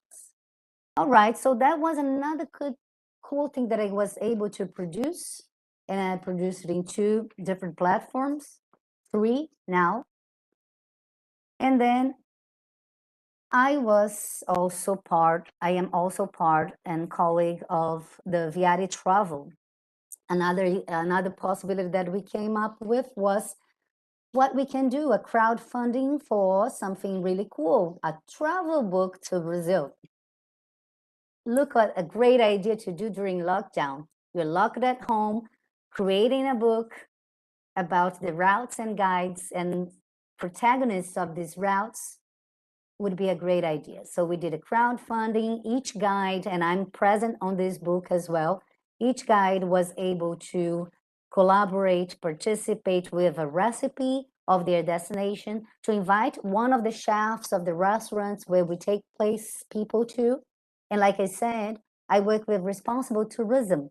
It means that instead of bringing visitors to big chain restaurants of rich people in the South Zone where the beaches are located, I will create partnerships with the smaller business owners who, for the most part, will live in that neighborhood, will have their small restaurants for the most of the time in those neighborhoods.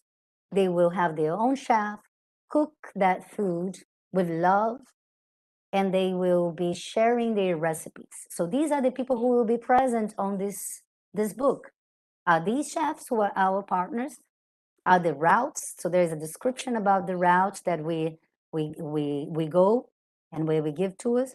And my face there as a tour guide. Hi, I'm Kelly Tavares, tour guide in Rio de Janeiro, and I'm going to share with you a recipe of the caipirinha, which is a internationally known drink, official drink of Brazil, made out of lime, cachaça, and that not all Brazilians know how to do it. But as a tour guide running the cachaça and caipirinha tours, I can give you that official recipe. So this was a very beautiful project, collective project that I'm also proud of. Do you have any questions so far? I saw the question in chat. I'm sharing the screen. I don't know how to open the chat when I'm sharing the screen. I will read it. Thank you, Darina. There is a question from Grace. What do you need to prepare the tour on WiseMap? the process until you have it published there? Okay. Well, it was a long process for me, more than 1.5 months, because it was something new. Now I would make it in a smaller time, but VoiceMap is very good at giving in their websites the instructions on how to do it. They have a step-by-step nuts and bolts on how to make your audio guide. So if you follow everything, plus the staff is really, they know how hard work that can be for a beginner. So they provide all the support for you. So they will be reviewing your script. They will be providing tips besides of the manuals they have on the website, but also meeting with you and providing the tips on how to make the good audio recording, a nice script, and how to set up here on the map. They will help you with everything, Grace. So they're good at that. So that's why for those of you who want to create and have this, I recommend starting with VoiceMap. Okay. Thank you. Thanks, Kelly. You're welcome. If you have any other specific question, I'll be happy to also answer. One thing that I really would like to call attention for all of you, I know many of you are from Europe, are in Europe, and tourism is also very driven on this aspect. I will stop a little bit the presentation here, soon I will present again. It's about the Eurocentric views of our global society. This compromised a lot the destinations, which all destinations in the world and in many places, they will have amazing attractions, because where there are people, there is culture. But because of the power of money and media that Europe and North America has, it ends up that destinations that sometimes is even less interesting than some destination in Africa and in India, in Argentina, in Colombia, in Brazil, they will gain much more a place of interest in the global marketing for tourism.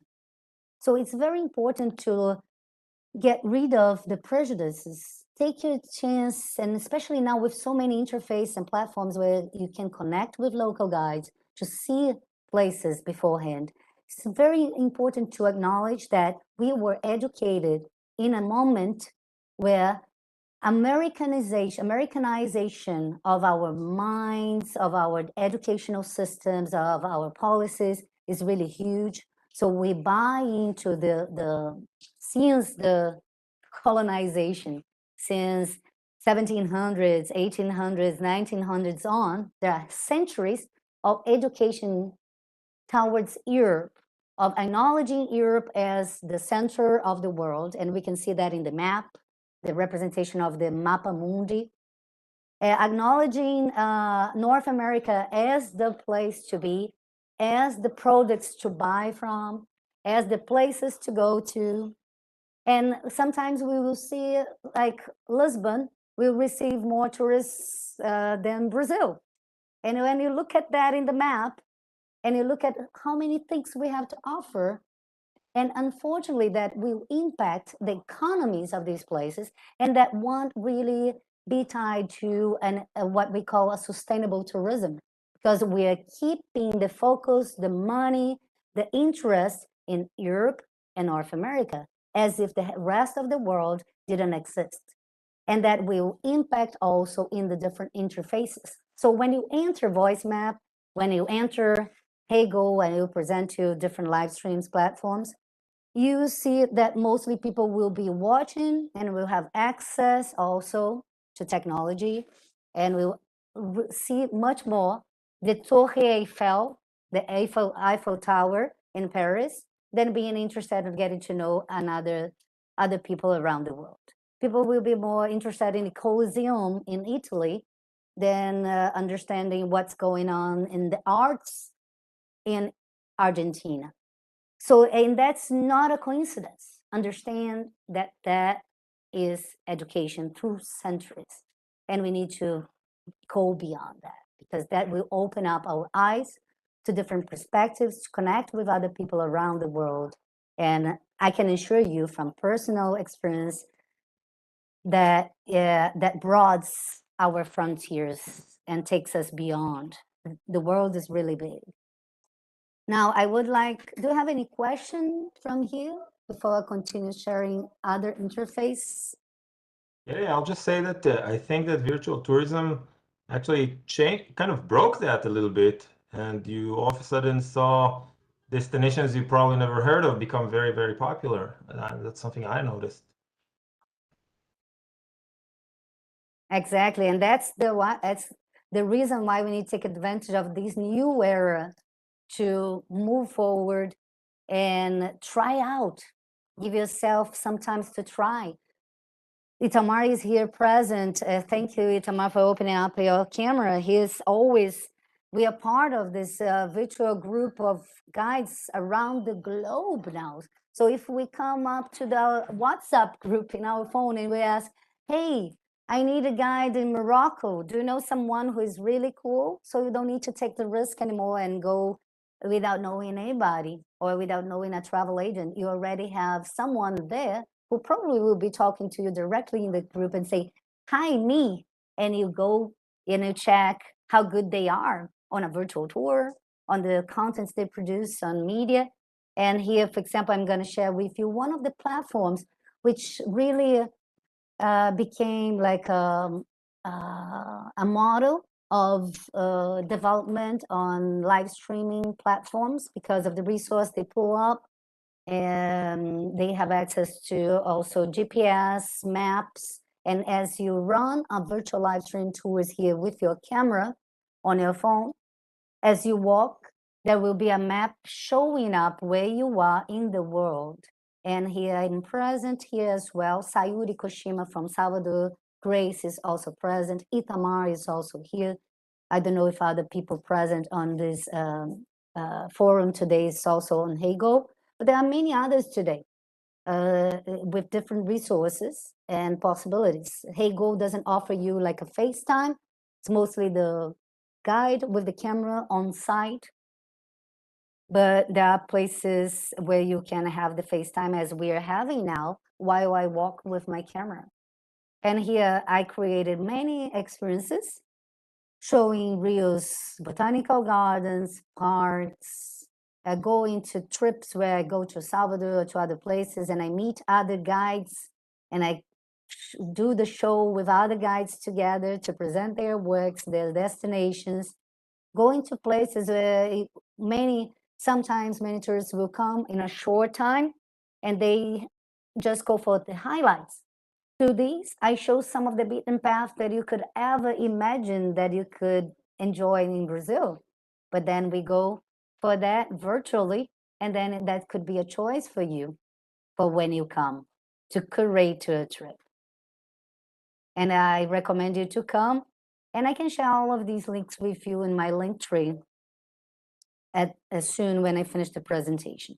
How many minutes do we have for the questions? I don't want to really take time of the question time as well, discussion time. We have enough time. We can continue. Okay, all right.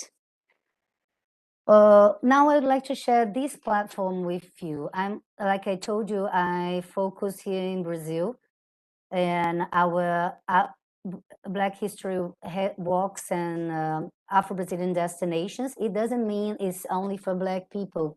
It's about my Black ancestry and also indigenous ancestry, because in school I had enough of my European ancestry. I had a lot of that, and I had none or anything about my heritage, because that is erased in history. And in traveling to the US and traveling to Europe, traveling South America, I noticed the same thing, the same trend. Many tour guides will end up focusing on the big heritage sites of construction of European buildings, or telling and forgetting to acknowledge their roots, sometimes even their indigenous and Black roots. So talking about environmental tourism, responsible tourism, is acknowledging that, because that is where the smaller businesses are located, entrepreneurs, the people who wants to make a living of their talents are present. So here on this platform, which was like an Airbnb, Black Airbnb, is following a global trend of the same people who are looking for that kind of responsible tourism, of those narratives. So this is a whole global trend that Black travel movement is coming to go, it's coming here to stay. And then once you travel with those lenses, understanding who are the people in your country, who are the originary people that were erased from your storybooks, from your classes. And when you acknowledge that, you bring that to light and you share that with people. When you start traveling again, you see and you seek for these things that won't be obvious on your steps, because they will be hidden all the time. And then Diaspora Black website is created in Brazil by my friends. When they created that 6 years ago, I said, you are doing something very important. I want to be by your side because I know the importance of what you're doing. So these are the businesses that really to be supported, because they have a potential for creating income and to generating income for direct population on the base, and narratives that are not only on the mainstream. And unfortunately, it still is not easy to find when you go to a place, because the marketing power of the big companies will be on the top of Google, even though they might not be the best ones to offer you what we can offer.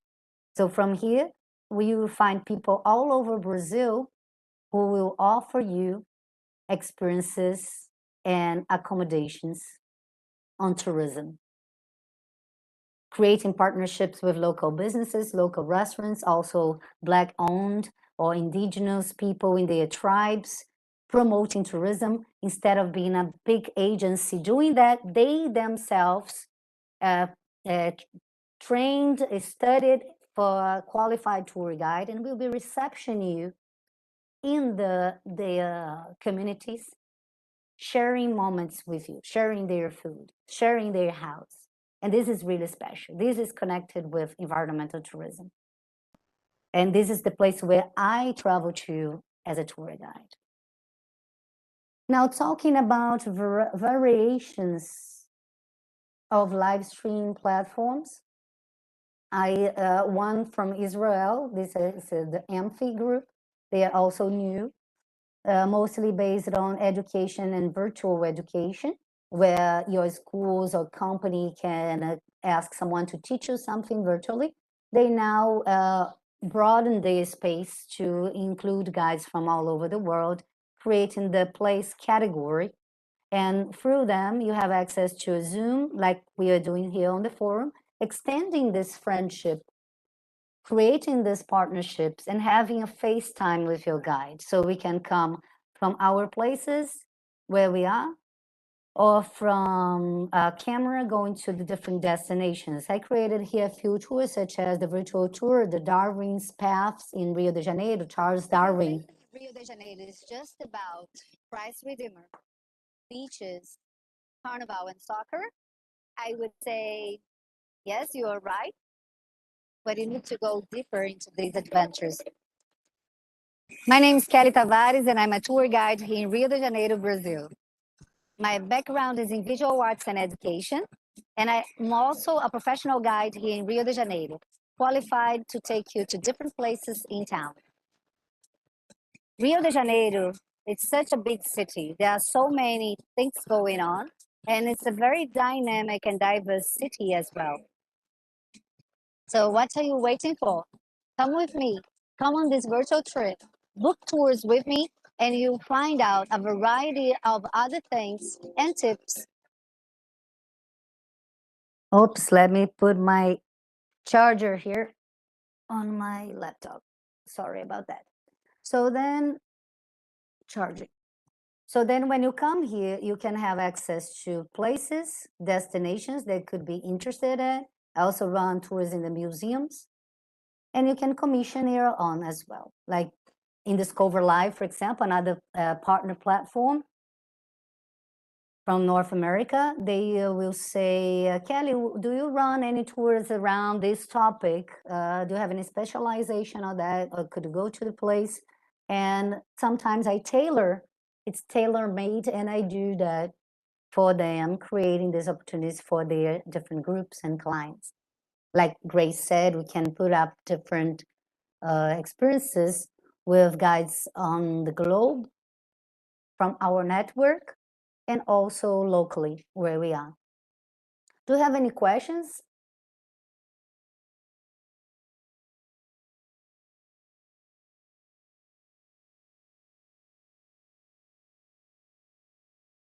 All right.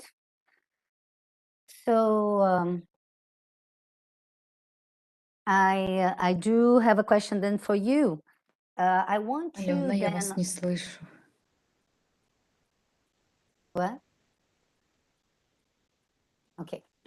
I have a question for you. Could you came up with me from where you are, and based on the things I said, could you imagine your country, in your own community, places that are not on the lenses of the mainstream tourism, but which you recognize as a rich cultural place where you would love visitors to take visitors to?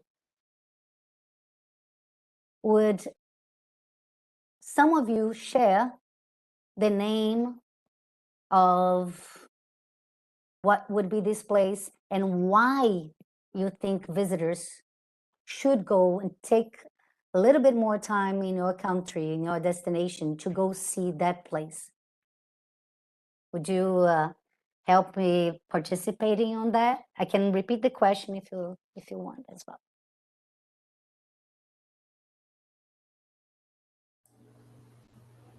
Зарин, переведи, пожалуйста.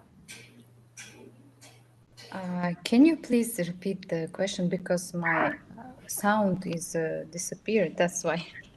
Okay, so the question is, based on the things I said, responsible tourism, community-based tourism, narratives beyond the mainstream attractions from official tourism in your country. So many times a visitor will come to your country, they will come, I will go to Rio de Janeiro, stay just 3 days in Rio de Janeiro.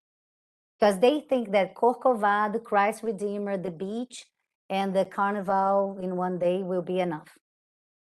But as a tour guide, a travel agent in your country, is there a place, a special place in your community where you think, oh, I would love to take visitors to this place?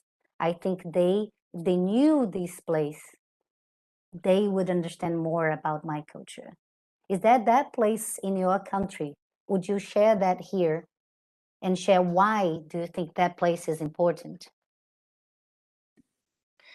Она говорит, что вот на основе всего, чего я рассказала сегодня, да, можете ли вы представить такое место, есть ли в вашей стране такое место, которое вы бы хотели бы показать, да, людям, туристам там, и которым вы бы очень хотели поделиться? Тут такое вот особое место есть ли в вашей стране?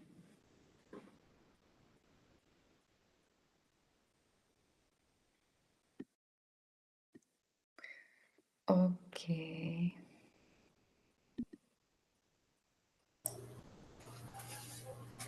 There is an answers in chat we have.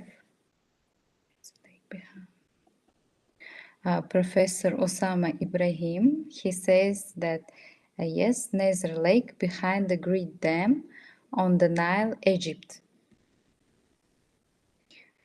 Also Fayoum and Sita Oasis in the Western Desert, Egypt. In Azerbaijan, they said ecotourism, historical tourism. So Then Grace said, Argentina is a huge country. People go to Iguazu Falls and Patagonia, but there are so many places to see, like the North, the Quebrada, the Waka? Humahuaca, the Incan Trail, also Esteros del Ibera. So Simona says Bulgarian traditional dinner. Very interesting. Okay, Nail Sadikov, he says Sheki region have Sheki Khan Palace, Bio Garden maybe, ATC. So the spirit of Israel is in books, so probably visiting a yeshiva. Thank you so much for your contributions. I see some of you are shy to open your cameras, your microphone. Then in Yes, Ukraine. orally, but not in written. Also Uh, in Ukraine, how is- Alena says that the river Dnipro, flute paints, overgrown with reeds and shrubs, low banks of river and island flood in spring. So the whole Dominican Republic, especially the southwest, Mr. Romano says. So Elia says Tufandan Lake and Fire Temple in Elia, help us I don't know. with the pronunciation, Yeah. Elia. Open your mic. Yeah, please. So, Let us hear your voice so we can pronounce right and make the best for your places names. yeah. It would be nice if they can Good read evening. it by Hello. themselves. Hello to everybody. I'm so Hello, sorry for these very difficult Sorry. names. Okay, that one is Tufandar Lake, just a lake between the mountains. Even it's very cold, freezing cold in hot summer days. And fire temple with natural fire in Khanalik. Both of them are located in Khanalik territory, a village, which is up 2,300 meters below the sea level. And what about the next one is Azık Cave in Fizuli region in Azerbaijan, which is the most ancient caves, one of the most ancient caves in Azerbaijan. Wow, thank you. That makes a big difference, right? Yeah.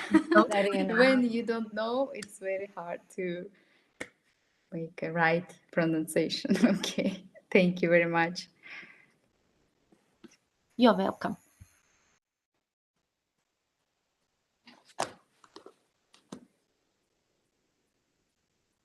So I saw here many people participating, because when we talk about our places, our names, what we do, we feel like motivated of having that participation, of sharing our narratives, our stories. So that's why you got really all into it here, writing and typing. I want to share my place. That's beautiful.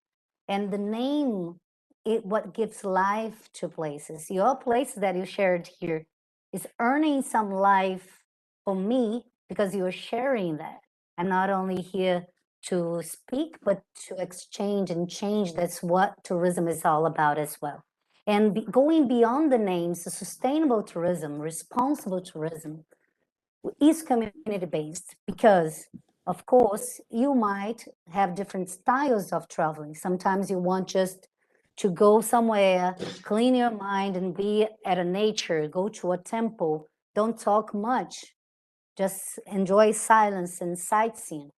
But some people, they get so much out of traveling and connecting with others. And that's also a very nice, sustainable way of traveling.